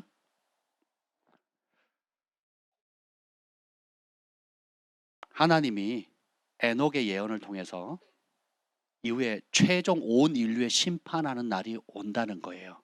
믿으시면 아멘. 그러면 두 부류로 나눠요. 다 아멘 하셨어요? 지우야 아멘 했니? 응, 응. 안 들렸어? 응. 아멘 했죠? 그럼 어떻게 돼요? 그렇게 대가를 지불하는 게 믿음을 발휘하는 거예요. 그 길을 유다서가 알려주거든요. 근데 아멘은 했지만 그렇게 안 살아가는 사람들이 받을 형벌들에 대해서 빛과 어둠으로 확 나눠버립니다. 오늘 이것을 좀 보여주려고 하는데 이 말씀을 이 주님의 계획을 창세 이전부터 계획했던 이 심판의 계획, 그래서 믿지 않는 사람에게 그 심판은 가장 두렵고 무서운 형벌의 날이 될 것이고 이것을 믿고 준비하는 사람에게는 가장 영광스러운 날인 거예요. 우리를 그토록 사랑하시는 그분을 얼굴과 얼굴로 만나는 날이에요. 그리고 우리가 인식하든 인식하지 못했던 심었던 순종했던 수많은 대가 지불들 있죠. 그걸 상 받는 날이거든요. 결산하는 날이거든요. 이거 얼마나 고대가 되겠어요. 근데 이 말씀을 안 받는 사람 혹은 교회를 다녔지만 설마 하고 우습게 여겼던 사람들은 어떻게 될까요? 그날이 가장 전부 다 바지에 오줌 쌀 거예요. 전부 다 바지에 오줌 싸는 날이 될 거예요. 방법이 없잖아요. 진짜네 이미 늦어버린 거예요. 근데 우리 그리스도인들은 어떻게 삽니까? 21절 봅시다. 21절. 21절 시작. 하나님의 사랑 안에서 자신을 지키며 영생에 이르도록 우리 주 예수 그리스도의 긍휼을 기다리라. 우리 주 예수 그리스도의 긍휼을 기다려요. 언제까지? 영생에 이르도록. 여기 약간 번역이 좀 애매한데 영어로는 분명하게 됐어요. until이라는 표현을 씁니다. 그때까지. 영생을 누릴 때까지. 지금 우리가 구원은 받았잖아요. 네, 구원을 받았죠. 그리고 주님이 오심으로 해서 구원을 받는 순간 우리 생명이 들어옵니다. 그날로부터 생명이 시작돼요. 이 생명은 예수님 생명인데 영생의 시작이에요. 근데 그 영생을 온전히 이루어갈 때는 믿음의 싸움이 필요하거든요. 그래서 이것을 궁극적으로 완전하게 현실로 이루어지는 날이 뭐냐? 우리 주 예수님이 다시 오시는 그날이거든요. 근데 그 오는 날까지 수많은 시간이 최소 70년의 우리 개인적인 시간이 필요하잖아요. 앞으로 여러분에게 70년, 그렇죠? 70 강건하면 80이니까. 아멘. 그럼 그 사이에 날마다 예수님의 긍휼이 필요하다는 거예요. 누가 예수님의 긍휼을 기다리겠습니까? 예수님을 믿는 사람이거든요. 예수님의 도움이 절실한 사람, 예수님을 사랑하는 사람, 예수님이 없으면 이 죄악된 세상을 이길 수 없다는 걸 아는 사람, 내 속의 죄, 내 안에 여러 가지 육의 본성들을 예수님의 도움이 없으면, 그분의 긍휼이 없으면, 그분의 성령의 도우심이 없으면 살 수 없다는 걸 알기 때문에 영생을 실질적으로 보는, 이미 맛보고 이미 누리고 살지만 온전히 그것을 이루는 그날, 그 영광스러운 날, 그날까지 날마다 우리 주 예수 그리스도의 긍휼을 기다리는 거예요. 그게 기도입니다. 공급을 받는 거예요. 주님과 연결되어지는 거예요. 주님을 사랑하는 거예요. 주님의 뜻을 묻는 거예요. 인도함을 구하는 겁니다. 그래서 너희가 나를 떠나서는 아무것도 할 수 없느니라 하는 이 말이 이해가 되는 거예요. 저는 처음 성경을 읽었는데 뭐 이딴 말이 다 있어. 내가 뭐 애야? 우리 소망이도 이제 혼자서 버스 타고 학원에 가는데, 그리고 걸어서 학원 가는데, 우리 소망이도 스스로 할 줄 아는 게 많은데, 예수님 뭐라 해서 요한복음에 너희가 나를 떠나서는 아무것도 할 수 없대요. 그래서 저는 피식 하고 섰습니다. 그 말씀이 있는데, 참 예수님 좀 너무 과장스럽다. 근데요, 젊었을 때는 제가 예수님 없어도 잘하는 게 많은 줄 알았어요. 진리를 알고 제 꼬라지를 알고 그리고 우리 하나님이 어떤 분이라는 걸 알게 되니까 진짜 예수님의 도움 없이는 한순간도 살 수가 없어요. 예수님의 도움이 없이는 이 교회가 세워질 수도 없고 지탱되어질 수도 없고 앞으로 지속될 수도 없어요. 제가 개척을 하면서 지금까지 교회 재정에 대해서 걱정해 본 적이 없습니다. 여러분이 저희가 월세 못 냈다는 얘기 들어보셨어요? 그러니까 헌금 좀 더 내시라고 한 적 들어보셨습니까? 그리고 가장 돈이 많이 필요할 때는 오히려 그런 작정금을 안 하죠. 그렇잖아요. 거꾸로 가잖아요. 제가 몰라서 안 하는 게 아닙니다. 제가 생각보다 좀 똑똑해요. 근데 하나님의 방법이 아니기 때문에 안 한 것뿐이에요. 그리고 저는 월세 못 내면 바로 접는다예요. 우리 주님이 얼마나 부유하신 분인데 주님이 세운 교회라면 주님이 책임지는 거잖아요. 주님이 머리시잖아요. 그럼 부족함이 없어야죠. 그거 당연한 거 아니에요? 그러니까 저는 월세가 못 낸다. 아이, 그러면 교회 접어야지. 아니, 그것도 못하는, 공급을 못하시는 하나님이고 살아계시지 않은 하나님이라면 이거 말이 안 되는 거죠. 저는 처음부터 그렇게 결정을 해요. 처음부터 아예. 그랬더니 주님이 좀 겁을 먹으셨나 봐요. 우리 주님이 겁을 먹으셨겠어요. 저희의 부족한 믿음을 어여삐 여기시고 긍휼히 여기셔서 도와주시는 거거든요. 사실 주님이 돕지 않으면요, 그러니까 하루하루가 쉽지가 않아요. 여러분 자신 한번 돌아보세요. 누가 여러분을 감당합니까? 웃으셔야 되는데. 아니, 한번 보시라고. 여러분 자신 한번 보세요. 누가 여러분 같은 사람을 감당해 주냐고요. 그래요. 은혜 받아서 누가 양육하는지 정말 훌륭한. 내가 사역자지만 제 자신을 봐도 누가 저 같은 사람 감당할 수 있겠냐고요. 주님의 도움이 없이는 우리가 하루도 살 수가 없습니다.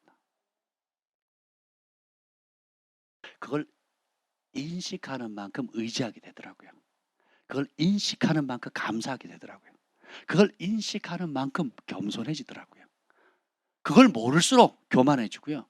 내가 한 걸로 착각하고요. 내 지혜인 줄, 내 노력인 줄, 내가 뭔가를 한 것처럼, 내가 수고했으니까 착각입니다.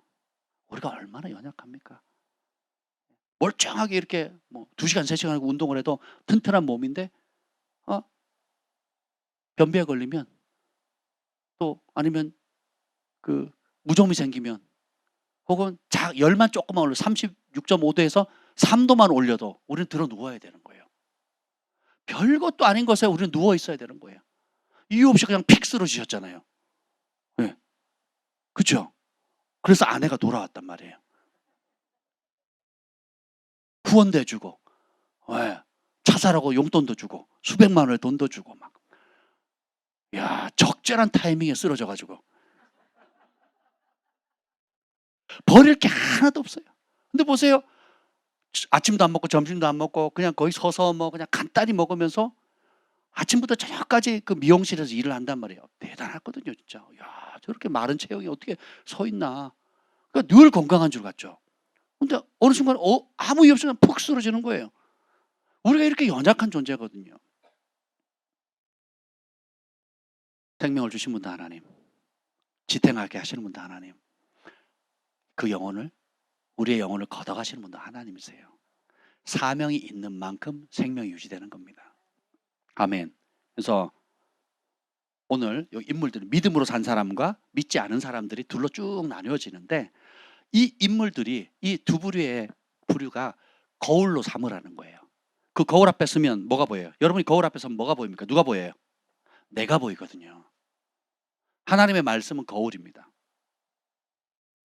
성경에 등장하는 모든 인물들을 우리 자신을 비춰 우리의 영적인 현주소, 실상을 바라볼 수 있는 영적인 거울이 돼요. 내 안에 사울 같은 기질이 있구나.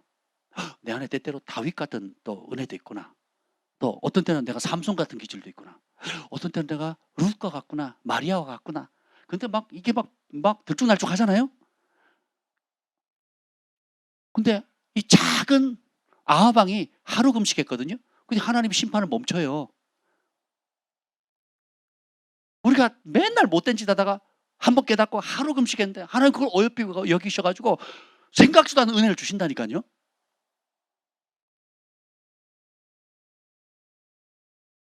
아하방으로 멈출 거냐, 사울로 멈출 거냐, 아니면 삼손처럼 망쳤다가 끝을 멋있게 장사할 거냐. 솔로몬처럼 처음 출발은 좋았지만 엉망이 됐다가 결국 나중에 돌아온 길을 택할 거냐. 사울왕처럼 영원히 못 돌아올 거냐. 발람처럼 영원히 못 돌아올 거냐?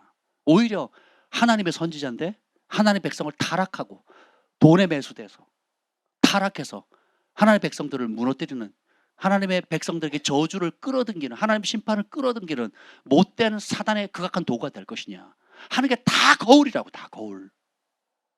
300데나리의 향유를 깨뜨린 그 여인의 아름다운 사랑의 고백이 자신의 모든 걸 깨뜨린 것이 우리의 거울이거든요. 제자들은 권력과 누가 높은가, 누가 더 예수님과 가까이 있는가, 누가 더 많은 능력을 행하는가에 관심이 있었는데 3년 반 동안 조용히 따라다니면서 음식을 제공하고 숙박비를 내고 옷을 씻어주고 빨래를 해주고 했던 이름 없는 여인들, 그런 십자가 앞까지 가거든요.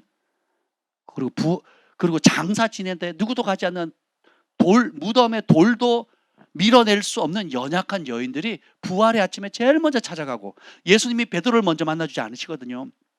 야고보 요한을 누가 더 세냐 치맛바람을 일으키면서 엄마가 와가지고 우의정 좌의정 해라 할 때도 그런 야고보 요한에게 나타나신 게 아니라고요.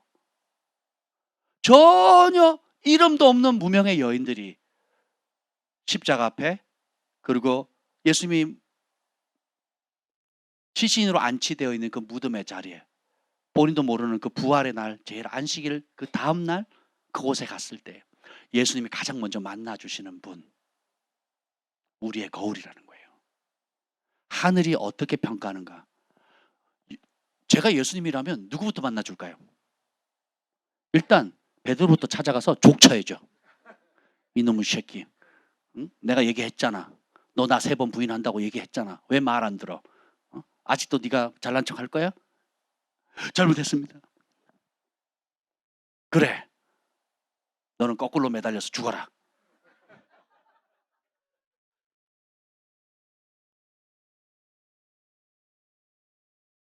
저 같으면 그렇게 할 것 같아요.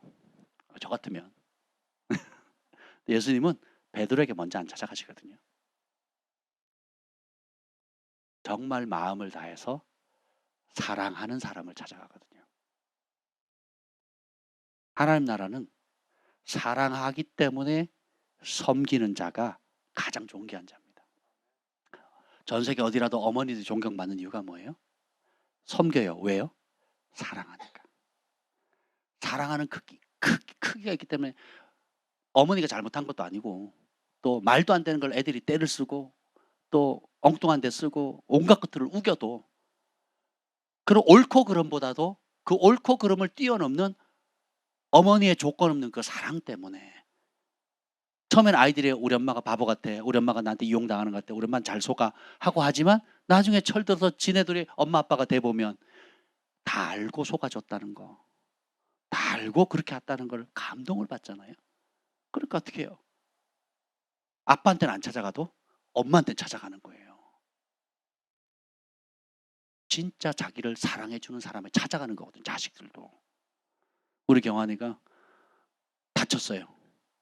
우리 주환이구나. 다쳤어요. 그랬더니 뭘 나르다가 비었어요. 그래서 괜찮습니다. 아무렇지도 않습니다. 아니 괜찮아.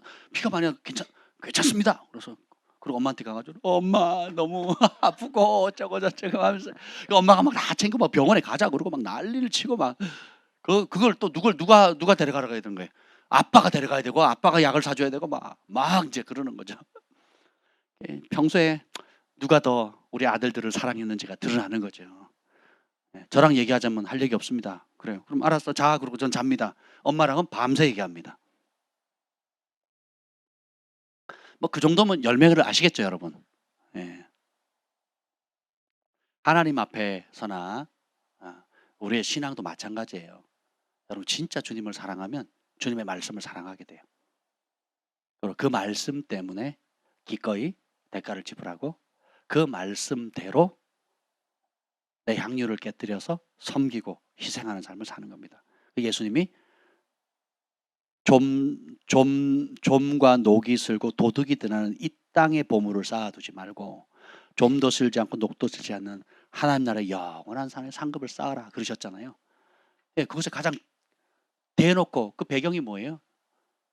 부자 청년에게도 그랬고 바울도 그랬고 구약의 욥도 그러고 고아 가부들의 아버지 역할을 하고 그리고 빈궁한 자들에게 끊임없이 나눠줬거든요. 사도행전 나오는 백부장 고넬료 이방인도 두 가지 선행을 하는데 하나님 앞에 밤낮으로 항상 기도하고 그다음에 어떻게 해요? 구제했다 그랬거든요. 구제는 뭐냐면 내 것을 나눠줘야 되거든요. 내가 힘들게 번 돈, 하루 종일 서서 쓰러져 가면서도 그 번 돈, 내가 배운 학식과 권력과 영향력을 총동원해서 얻은 유무형의 모든 자산들을 어려운 사람들에게 나눠줘야 되거든요. 내 살점을 떼줘야 되거든요. 희생해야 되거든요. 평생 모아놓은 퇴직금을 가지고 주님의 몸된 전을 위해서, 선교지를 위해서, 선교지의 교회를 지키기 위해서 누군가의 희생을 통해서 떼어주는 거거든요. 그러면 그게 어떻게 해요? 천국에서 다 기록하고 있다는 거예요. 그리고 그것을 천국의 집을 짓는 재료로 삼는다는 얘기 많이 들으셨죠? 저희 어릴 때도 입신하거나 우리 친구들이나 후배나 선후배나 또 많은 간증한들 얘기를 다 똑같아요. 이 땅에서 우리가 섬김과 희생의 그 재료를 통해서 천국의 집을 짓는데요. 얼마나 하나님이 공의로우십니까? 그렇잖아요? 그 어떤 집을 갔더니 기둥만 없고 뚜껑도 없고 아무것도 없다는 거죠. 그걸 깨닫고 와서 어느 목사님이 깨닫고 와가지고 하나님 앞에 자랑할 게 없구나. 그래가지고 그때부터 엄청 나누고 섬기를 찾겠는데 불과 2-3개월 만에 어마어마한 큰 궁전과 같은 집이 지어졌대요. 그래서 왜 이렇게 짧은 시간 내에 이게 지어졌냐 그랬더니 천국의 계산 방식과 이 땅의 계산 방식이 틀리대요. 제가 보험서를 양육을 하면서 깨닫는 게 뭐냐면 우리 주님이 벌 주려고 말씀을 준 게 아니에요. 상 주시려고. 믿음이 없이는 하나님을 기쁘시게 하지 못하나니 하나님께 나아가는 자는 반드시 그가 계신 것과 자기를 찾기만 해도 뭘 주신대요? 상 주시는 이임을 믿어야 할지니라. 믿음으로 시작해서 믿음으로 끝나죠. 그리고 내가 마지막 때에 믿는 자를 보겠느냐 그랬죠. 주님이 심판하러 오시는데 그걸 믿으면 믿는 사람과 믿지 않는 사람 이 확연히 갈립니다. 믿는 사람은 이 성경에 있는 모든 말씀을 거울로 삼아요.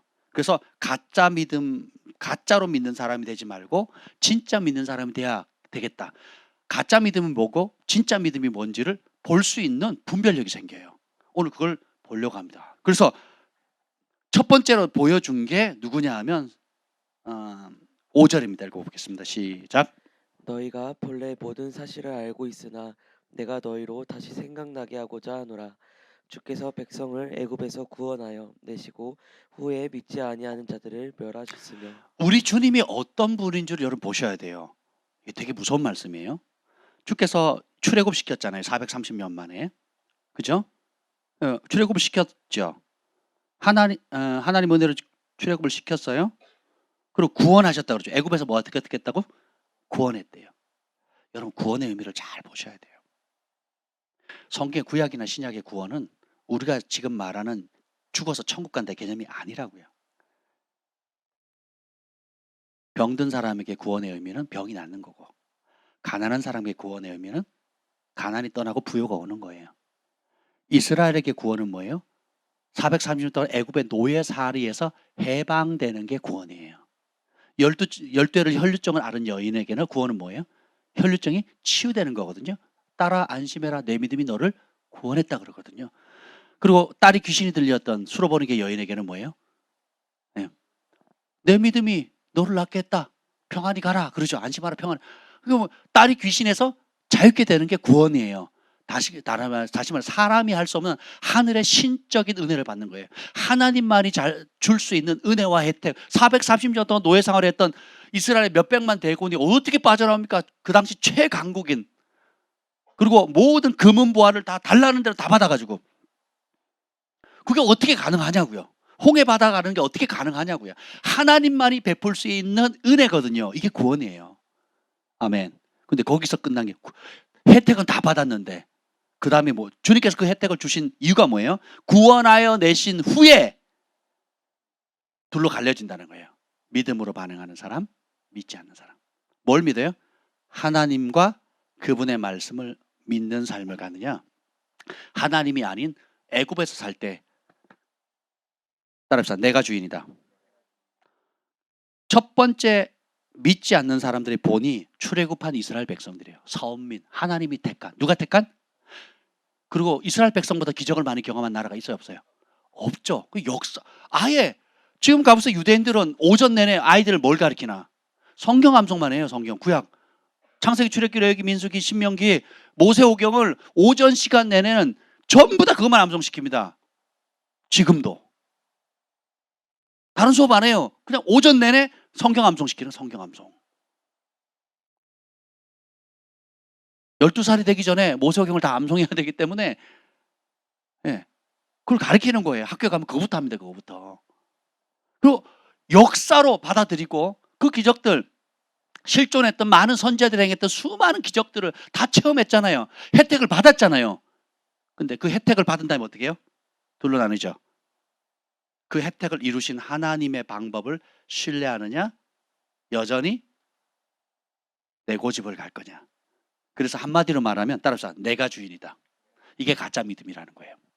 혜택은 원하지만 하나님 주시는 치유, 공급, 만나와 매출하기, 홍해바다 갈라지고 원수가 수장되고 전쟁에서 나와서 승리하고 우리 아이들이 잘 되고 머리가 되지 않고 꼬리가 되지 않고 머리가 되고 뭐 온갖 혜택은 다 아멘 아멘은 받습니다. 직장에서 승진하고 시험 보면 합격하고 혜택은 다 받는데 주님이 내 삶의 주인 되는 건 싫다는 거예요. 무서운 거죠. 이게 거울이라는 거예요. 거울 사무라이고예요. 그래서 멸망당했다는 거예요. 오직 혜택만, 자기중심적인 삶.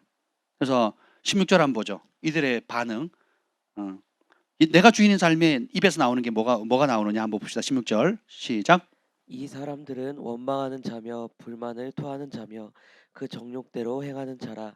그 입으로 자랑하는 말을 하며 이익을 위하여 아첨하느니라. 주께서 마지막 날에 심판하실 때 모든 경건하지 않는 자가 행한 경건하지 않은 행동과 경건하지 않는 자들이 주를 거슬려서 했던 모든 경건하지 않는 말을 심판한다고 그랬거든요.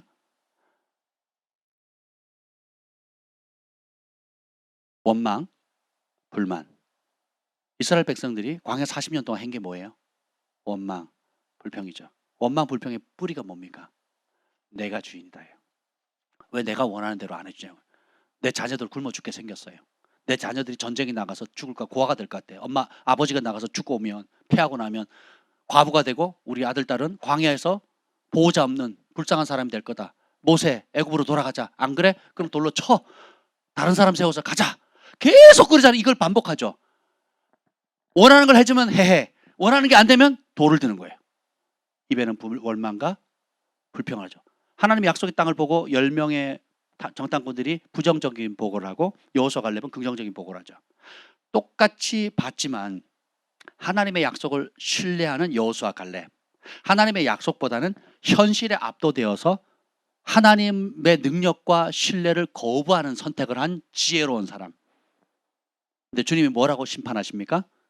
너희 말이 내 귀에 들린 대로 내가 시행하리라. 우리가 하는 말이 어마무시한 파장이 있습니다. 계속 입 얘기합니다. 여기 보면 10절 보죠. 10절 시작. 이 사람들은 무엇이든지 그 알지 못하는 것을 비방하는도다. 아멘. 알지도 못하는데 비방을 해요. 영어 성경은 뭐냐면 이렇게 표현합니다. 알지 못하는 것을 아는 척하고 비방을 하고, 그리고 아는 것을 말하는데 어떤 거냐면 본능으로 아는 것만 말한다는 거예요. 자연적으로 인간적으로 보이는 그대로 말한다는 거예요. 여기에 하나님과 그분의 약속이 있어요, 없어요? 하나님 살아계신다, 심판하신다, 보고 계신다, 순종할 사람을 찾고 계신다. 그리고 그대로 하면 하나님께서 개입하시고 은총을 주신다는 것을 믿는 믿음이 없는 거예요. 그걸 모르는 거예요. 그러니까 어떻게 해요? 보이는 대로. 이스라엘 백성들은 눈에 보이면 해해, 눈에 안 보이면 돌을 드는 거예요. 그리고 입은 뭐예요? 원망과 불평을. 그래서 정탐꾼이 보고했을 때 밤새 곡하죠. 밤새 토공하면서 웁니다. 하나님 앞에 막 기도하죠. 내린 결론은 뭐예요? 하나님을 신뢰하지 않기로 결정하는 겁니다. 우리가 똑같이 이 시간에 기도하는데 똑같이 울어요. 막 기도합니다. 저 간절히 구합니다. 그리고 어떤 사람은 평강과 기쁨과 확신을 갖고 하나님을 신뢰하고 가는 사람이 있고, 어떤 사람은 더 큰 분노와 원망과 의심과 불안, 초조함을 더 많이 쌓고 갑니다. 무슨 차이일까요? 똑같이 기도했는데. 믿음은 싸워야 되는 거예요. 아예 내 모든 염려, 근심을 그분께 맡겨드리는 겁니다. 그리고 우리는 이미 죽은 목숨이잖아요. 예수님의 피값으로 사신 바 되어서 덤의 인생이죠. 덤으로 사는 거거든요. 따라합시다. 더 이상 잃을 게 없습니다. 그 사람은 삽니다. 근데 내가 아직도 챙기는 게 많고 내가 하고 싶은 게 많고 내가 주인인 사람은요. 잃을 게 너무 많아요. 불안초조한 거예요. 그러니 들으려고 하는 게 아니라 자꾸 원망하고 불평하고, 그 원망 불평 내용이 뭐예요? 누구 뜻대로 해달라고? 내 뜻대로. 내가 먹고 싶은 거 먹게 달라는 거예요. 내가 가고 싶은 데 가게 해달라는 거예요. 내가 하고 싶은 거 하게 해달라는 거예요. 내가 원치 않는 거 하지 말게 해달라는 거죠. 이게 어떤 삶이냐? 10절 후반부 계속 읽을게요. 또 그들은 시작. 또 그들은 이성 없는 짐승같이 본능으로 아는 그것으로 멸망하느니라. 뭐 때문에 망해요? 본능으로 산다는 거예요. 육의 본능으로. 제가 어릴 땐 잘 몰랐는데요. 이제 나이가 들어서 이렇게 보니까 저 운동을 하고 또 주변 사람들 이렇게 예수님 안 믿는 사람을 가까이 만날 수 있는 기회거든요. 만나서 얘기를 이렇게 쭉 교제를 해보면 이 말이 딱 맞아요. 사람에게 하나님 말씀을 딱 빼죠. 뭘로 살아가는 줄 아세요? 본능으로 살아갑니다. 어떤 본능? 동물이에요. 동물. 짐승의 본능으로 삽니다. 더 잘 먹고 좀 더 편하고 좀 더 내가 이기적이고, 그리고 보기 좋게 체면 칠해하고, 밥 쏘고, 그리고 내 명예 올라가고. 보기 좋게 포장을 하는데 그 다른 사람의 밥을 쏘는 이유도 뭐예요? 누가 높아지려고. 그리고 입에서 나오는 모든 얘기가 더럽고 추하고 굉장히 악하거든요. 근데 그거를 자랑합니다. 왜 자랑하는 줄 아세요? 내가 그만한 능력이 있다는 거예요. 웃겨요. 김포에서도 그랬고 송파구에도 그렇습니다. 가는 데마다 그렇습니다. 존귀에 처하나 깨닫지 못하는 자는 멸망하는 짐승과 같다니라. 시편에 그렇게 얘기하죠. 하나님 우리를 하나님의 형상, 하나님 차원으로 만들었어요. 그런 존귀함, 천사도 흠모하는 존귀함을 주셨는데 이 사람에게 하나님을 빼고 그분의 말씀과 그분의 부르심을 딱 빼는 순간 존귀하게 부름받았고 존귀한 존재인데, 이걸 하나님을 빼버리면 어떻게 돼요? 멸망하는 짐승과 똑같은 거예요. 본능 따라서. 개나 고양이나 닭이나 돼지나 하는 거 보면 어떻습니까? 그 이쁜 것 같지만 조금만 신경 안 쓰면 본능대로 살잖아요. 수치도 모르고 그냥 오로지 본능을 따라 살아가는 거거든요. 사람도 똑같다는 거예요. 하나님 말씀 빼버리면. 단지 포장을 좀 잘하느냐 못하느냐 의 문제지, 그렇게 되잖아요. 그 길 계속하면 어떻게 해요? 멸망에 간다는 거예요. 그렇게 살지 말라는 거예요. 내가 주인인 삶. 더 심각한 거는 19절에 보면 성령은 없는 자라. 성령을 거부한다는 거예요. 그러니까 성령이 아니라, 성령이 무슨 영이에요? 거룩한 영이죠. 성령이 아닌 더러운 영, 욕심의 영을 따라가거든요. 그러니까 거룩한 영을 거부하는 순간 더러운 영이 오는 거예요. 그 더러움 안에 온갖 죄악들과 음란함과 육의 본성대로 짐승처럼, 그러니까 여러분 주변에 좋아하는 동물들, 짐승들이 하는 거랑 똑같이 한다고 생각하시면 돼요. 수치도 모르고 몸이 이끌리는 대로 먹을 거 주면 그냥 언제 그랬냐는 듯이. 저 강아지 좋아하지만 걔가 아무리 두들겨 맞아도 또 먹을 거 주면 어떻게 해요? 언제 그러냐, 꼬리 살랑살랑 흔들면 또 붙죠. 아무 생각이 없는 거예요. 생각이.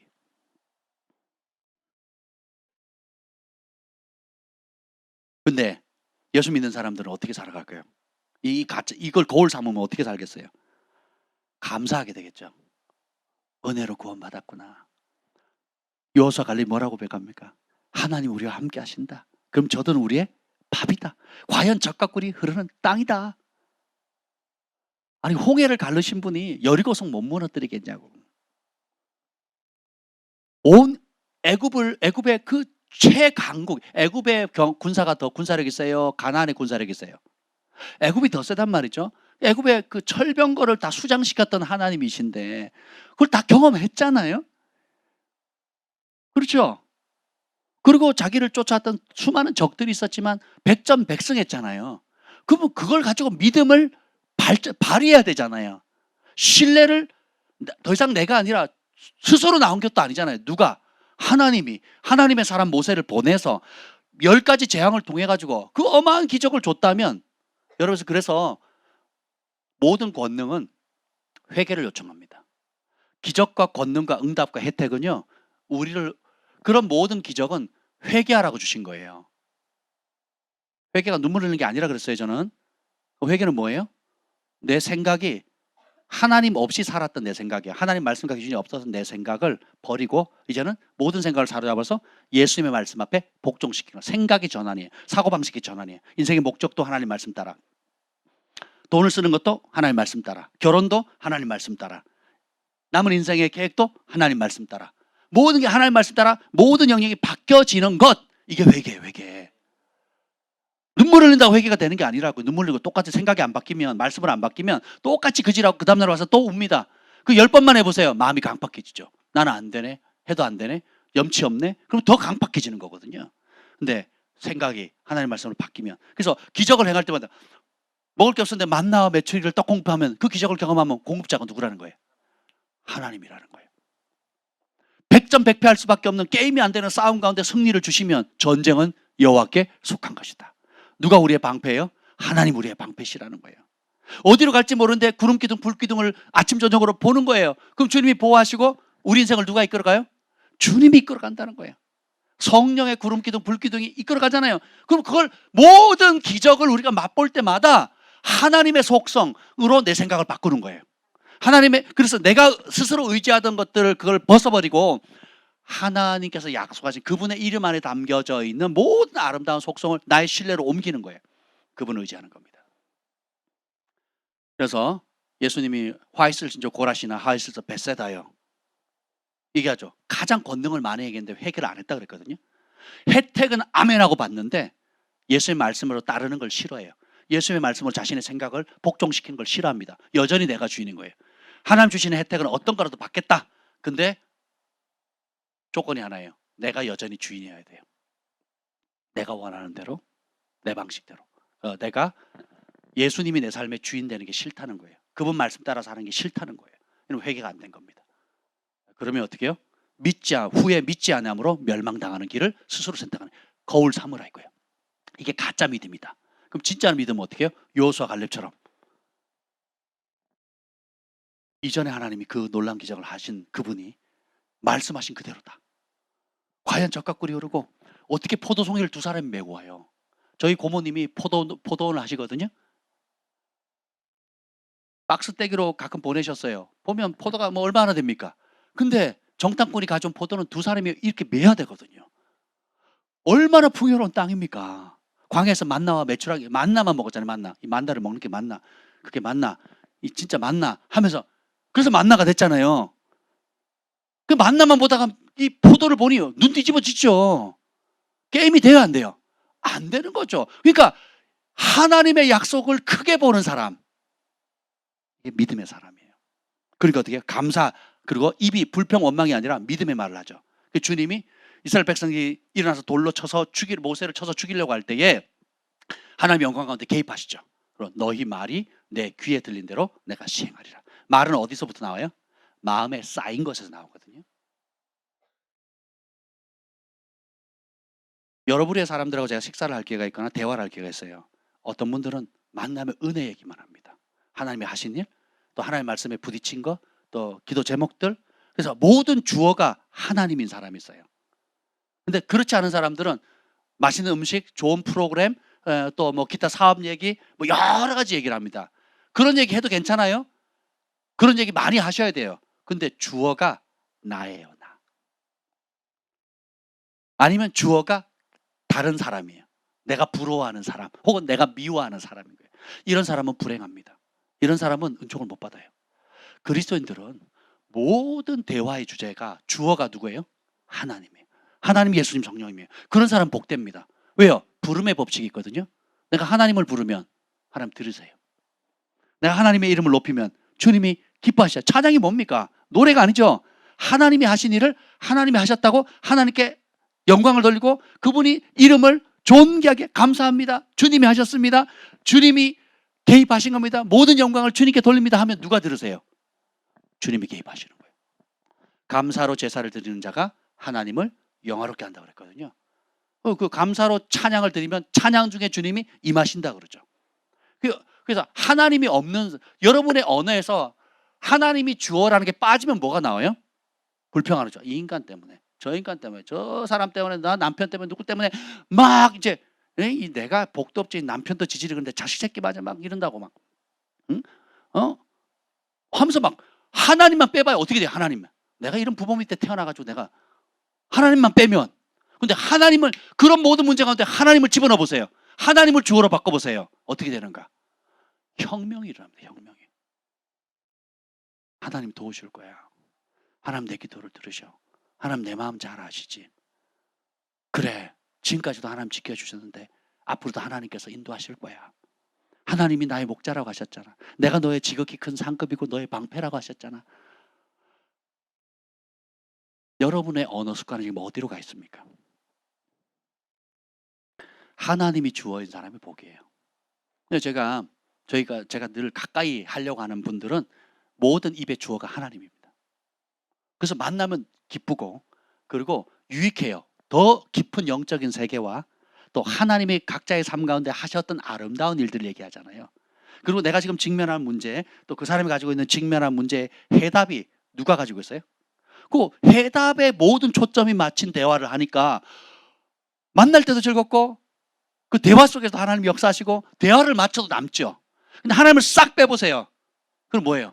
아유, 이 인간이 성깔이, 지난번에 또 나한테 무슨 나쁜 말 했다 그러고, 지난번에 안 도왔다 그러고, 그때 내가 받은 상처가 어떠고, 그죠? 그리고 뭐가 부럽고, 뭐 세상이 어떻고, 또 외모가 어떻고, 예수님의 말씀이 나올 틈이 있어요, 없어요? 그러니까 뭐예요? 오늘 유다서에 나와 있는 이 말씀처럼 원망하는 자며 불만을 토하는 자며 그 정욕대로 행하는 자라, 그 입으로 자랑하는 말을 하며 이익을 위해서는 아첨하느니라. 마음에 없는 말 한다는 거예요. 주인이 안 바뀌니까. 근데 보세요. 9명의 문둥병 환자는 고침을 받지만 그냥 입 싹 닦아버리죠. 근데 1명의 사마리아인, 버림받는 사람은 와서 예수님께 감사를 표하거든요. 그랬더니 9은 어디 있느냐. 그리고 그 한 사람에게 특별한 축복을 주시죠. 오늘 내가 구원을 받았다 그러거든요. 300데나리의 향유를 깨뜨리잖아요. 7 귀신이 들린 마리아도 자신의 소중한 향유를 깨뜨리잖아요.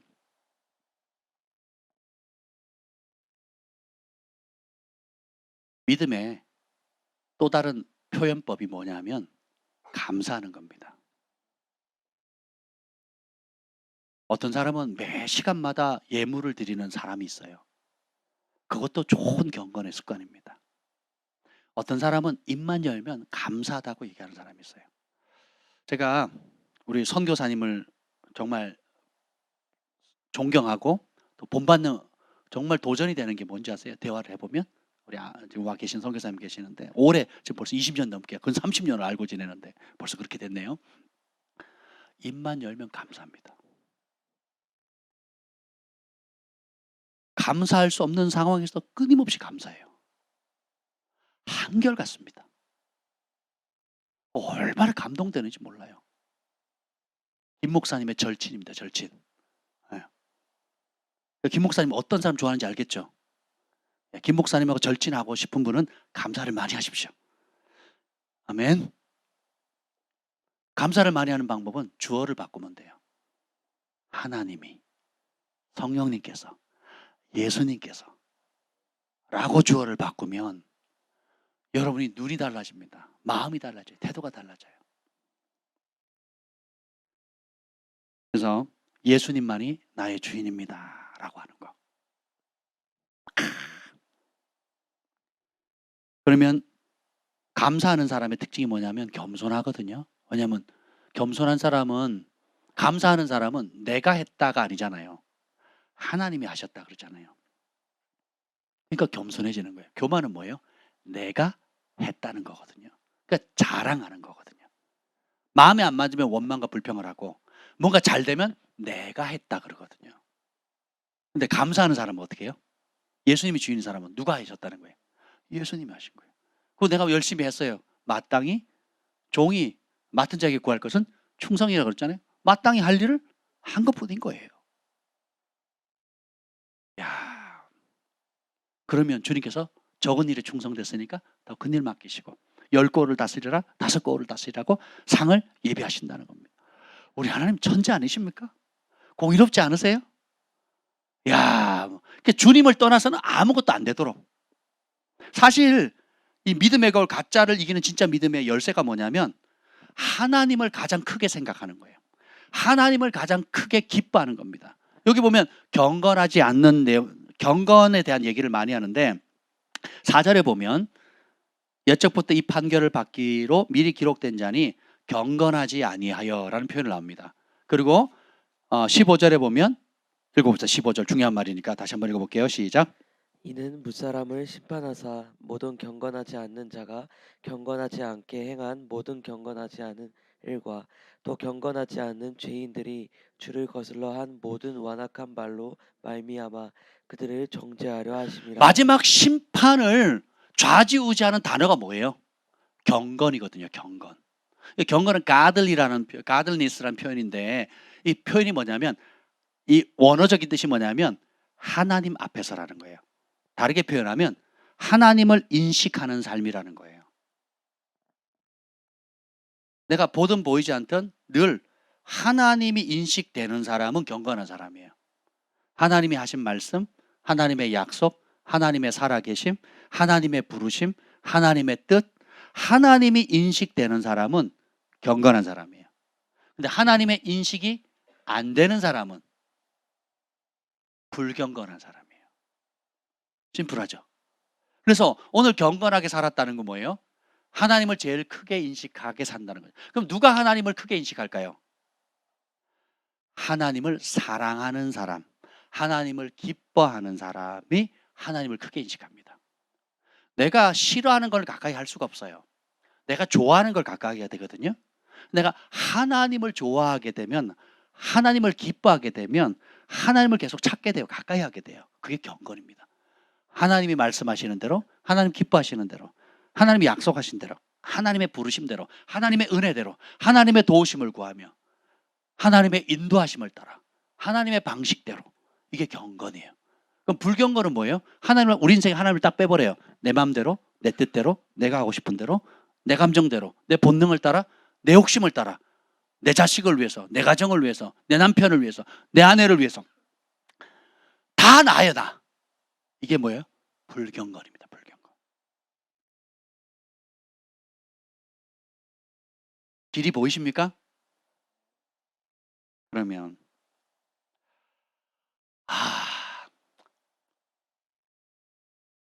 한 가지만 더 하고 마치도록 하겠습니다. 6절 읽어보세요. 6절 시작.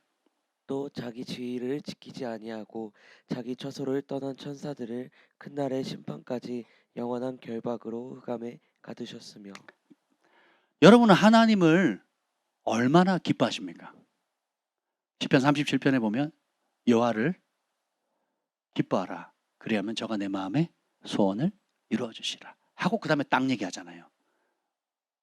여호와를 경외하는 자에게 땅을 차지하겠다고. 시편 37편, 땅 필요하신 분들, 하나님 주신 예비한 유업을 땅으로 받기를 원하는 분은 시편 37편은 묵상을 많이 하셔야 돼요. 그리고 그대로 순종하셔야 됩니다. 그러면 약속된 땅이 옵니다. 여호와를 기뻐하라.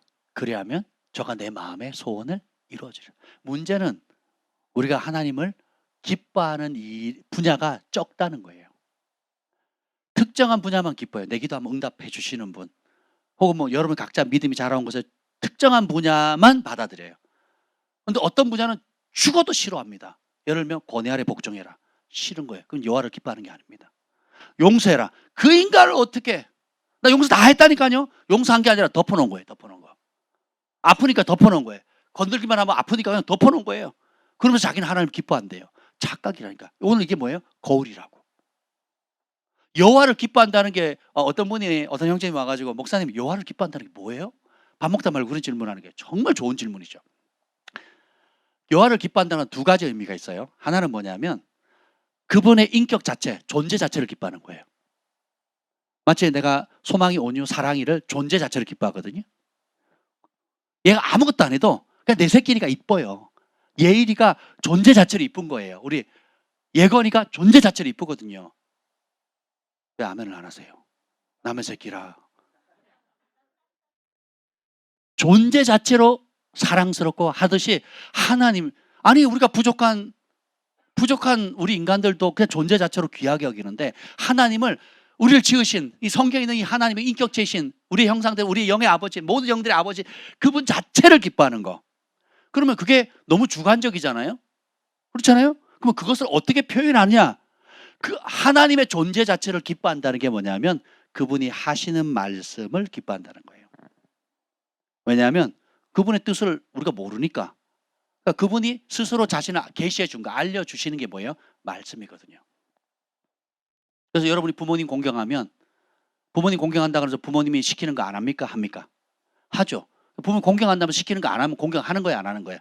안 하는 것처럼 똑같아요. 진짜 내가 부모님을 사랑하고 공경하면 부모님이 하시는 말씀을 다 순종하고 또 말하지 않아도 그 의도를 알면 그대로 실천을 알아서 하잖아요.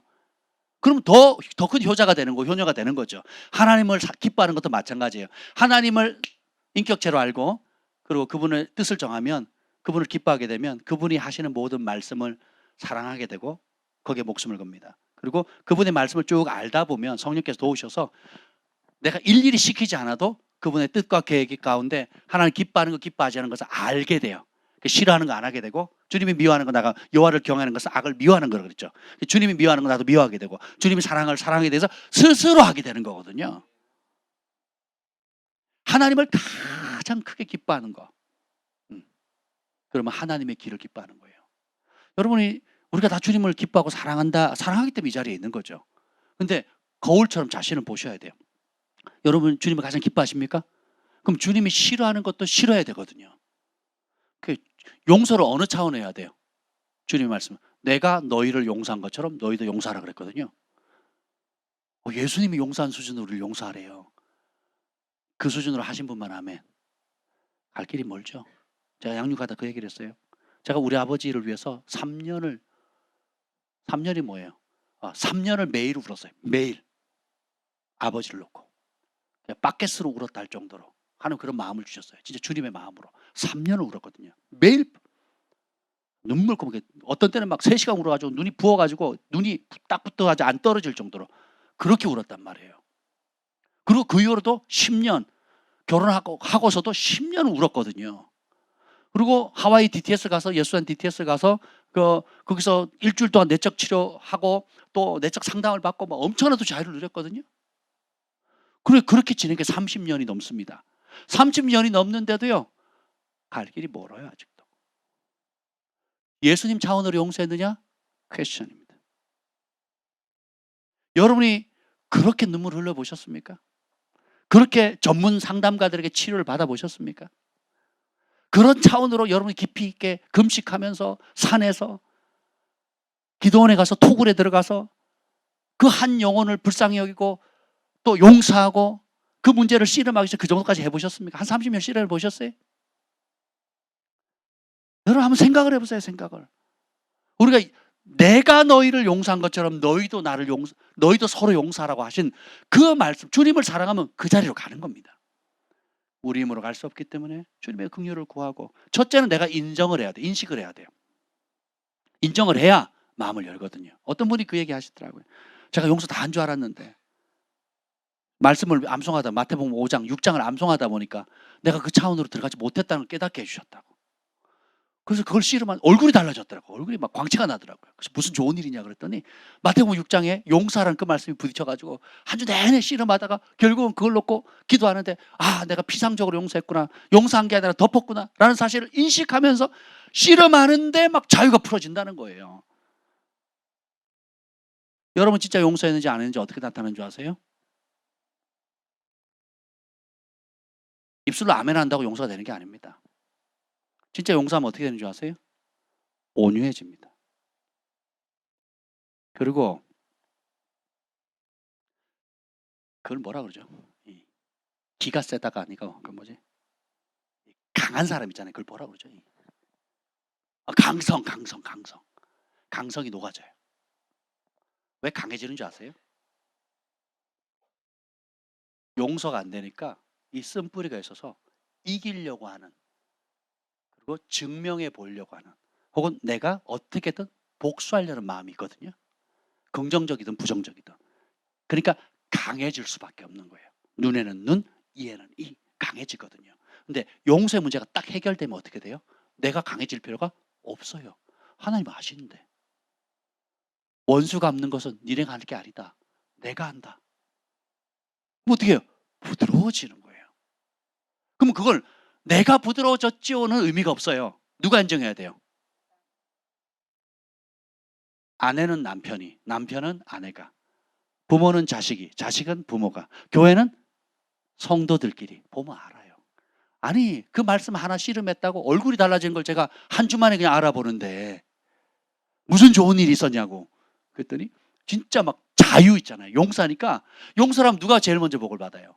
용서한 사람이 복을 받거든요. 용서 안 하면 누가 제일 저주를 받아요? 안 한 그 사람이 저주 받거든요. 그러니까 쓴물이 계속 나오는 거죠. 그러니까 원망, 불평, 억울함, 피해의식. 그리고 어떻게 해요? 자기도 모르게 그렇게 싫어했던 그 상처의 반응을 다른 사람에게, 약자들에게 하거든요. 나이가 어리다고, 혹은 나보다 못 배웠다고, 나보다 힘이 약하다고, 혹은 내가 어떤 위치에 있다고 하면서. 그래서 윗사람한테 잘하는 걸 별로 의미가 없다니까요. 뭐 윗사람한테 잘해야 되겠지만 진짜 속사람의 실력은 어떻게 해요? 나보다 부족하거나 약하거나 권위 아래 있는 사람에게 대한 태도입니다. 제가 우리 교회 아이들을 많이 안아주려고 많이 노력해요. 제가 짧은 시간이지만 놀아주려고 하고, 그리고 스킨십을 많이 해주려고 하고, 격려를 많이 하고, 말도 안 되는 수준의 농담을 막 하면서. 우리 샤샤 이름이 뭔지 아세요? 샤를 롯데리아, 이쁜 놈의 스키 하면서, 그거보다 몇 배로 더 길거든요. 제가 까먹었어요. 그러면서 샤샤를 만나는 처음에는 싫어요. 나 그 이름 아니에요. 그랬더니 지금은 뭐라 그러는지 아세요? 목사님 또 해봐요. 또 해봐요. 또 해봐요. 그럽니다.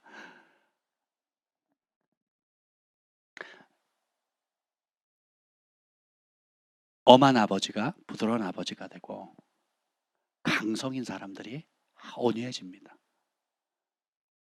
원망과 불평이 입에서 나오거나, 여러분 그거 아세요? 내가 얼마나 공격적으로 사람들에게 말을 하고 있는데 당사자들이 그걸 못 느낍니다. 그럼 누가 알아요? 그 말을 듣는 사람만 느끼거든요. 그럼 이걸 누가 알려줍니까? 누가?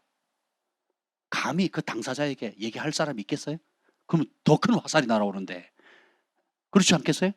그래서 권위자가 필요하고 권위 아래 거해야 되는 거예요. 그래서 영적 질서를 세우고 양육을 하거나 내적 치유를 하거나 뭐 축사를 하거나 예언사역을 하거나 말씀을 하거나 셀 모임 하거나. 그래서 그물망처럼 촘촘히 엮여 있잖아요.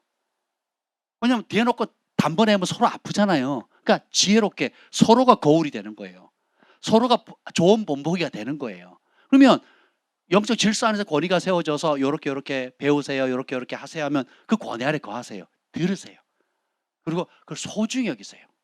여러분이 권위 아래 그랬는데 가르치려고 하거나 내가 더 옳다거나 내가 말을 많이 하면요, 그 사람 못 배웁니다. 그럼 더 강해지죠. 더 강팍해지는 거거든요. 그 지혜가 뭐예요? 듣는 겁니다. 그리고 내가 칭찬하는 게 아니라 누가요? 주변 사람들이 칭찬해요. 내가 용서하니까 벌써 주변 사람들이 박수치고 우리 아빠가 달라졌어요, 우리 엄마가 달라졌어요 막 이러잖아요. 아 그래요? 그렇게 여러분 칭찬 들으셔야 돼요. 설교 시간에 목사님 뭐라고 하면 아멘 이게 아니고 주변의 사람들이, 남편이나 아내나 또 아들 딸들이 우리 엄마가 달렸어요, 우리 아빠가 달렸어요 막 칭찬이 와야 돼요. 친구들이 야 너 진짜 많이 달렸어, 요즘 뭐 좋은 일 있냐? 이게 이렇게 돼야 된다니까요. 쉬워요. 여호와를 기뻐하는 거, 하나님을 가장 기뻐하는 거. 여호와를 경외하며 그의 계명을 크게 즐거워하는 자가 복이 있다 그랬거든요. 적당히 즐거워하는 사람도 있는데 크게 즐거워하는 사람이 있거든요. 저 오늘 지금 한 가지 나눴습니다. 한 가지. 나머지 두 가지는 이번 주일날 to be continued. 네. 제가 오늘 이 말씀을 준비하면서 우리 하나님이 정말 우리를 사랑하신다라는 생각을 해요. 정말 많이 사랑하신다. 그래서 다이렉트로 알려주시기도 하고 3쿠션, 2쿠션, 4쿠션으로도 막 알려주시고 어린아이를 통해서도 말씀해 주시고 또 서로를 통해서도 말씀해 주시고 온갖 방법을 다 동원합니다. 온갖 방법을 동해서 이리저리 해가지고 막 이렇게 달래기도 하고 격려도 하고. 보세요. 주님이 이런 이모저모 여러 다양한 방법으로 주님이 이렇게 말씀하시는 거예요. 내가 너를 도와주려고 내 곁에 있다 하는 이 음성을 들으시길 축복합니다. 그래서 이런 글파의 영적 공동체를 주셨고 영적 아비어미를 주셨고 믿음의 형제 자매를 주신 거예요. 서로 도우라고. 저를 가장 돕는 분이 누굴까요? 여러분들이에요. 여러분. 제가 여러분을 돕는 게 아니라 여러분이 저를 돕는 거예요. 큰 힘이 되는 겁니다. 여러분이 아니면 누가 우리를 따라오겠습니까? 여러분이 아니면 누가 김 목사님 가르침에 앉아 있겠어요? 아무도 안 웃으시네 진짜. 혼날까 봐 지금 반응도 못하고. 웃으셔도 돼요. 네.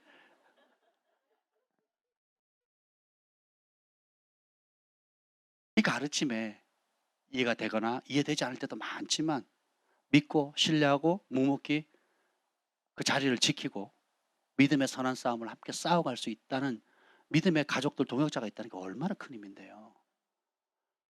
그래서 저는 되게 감사한 거예요. 그래서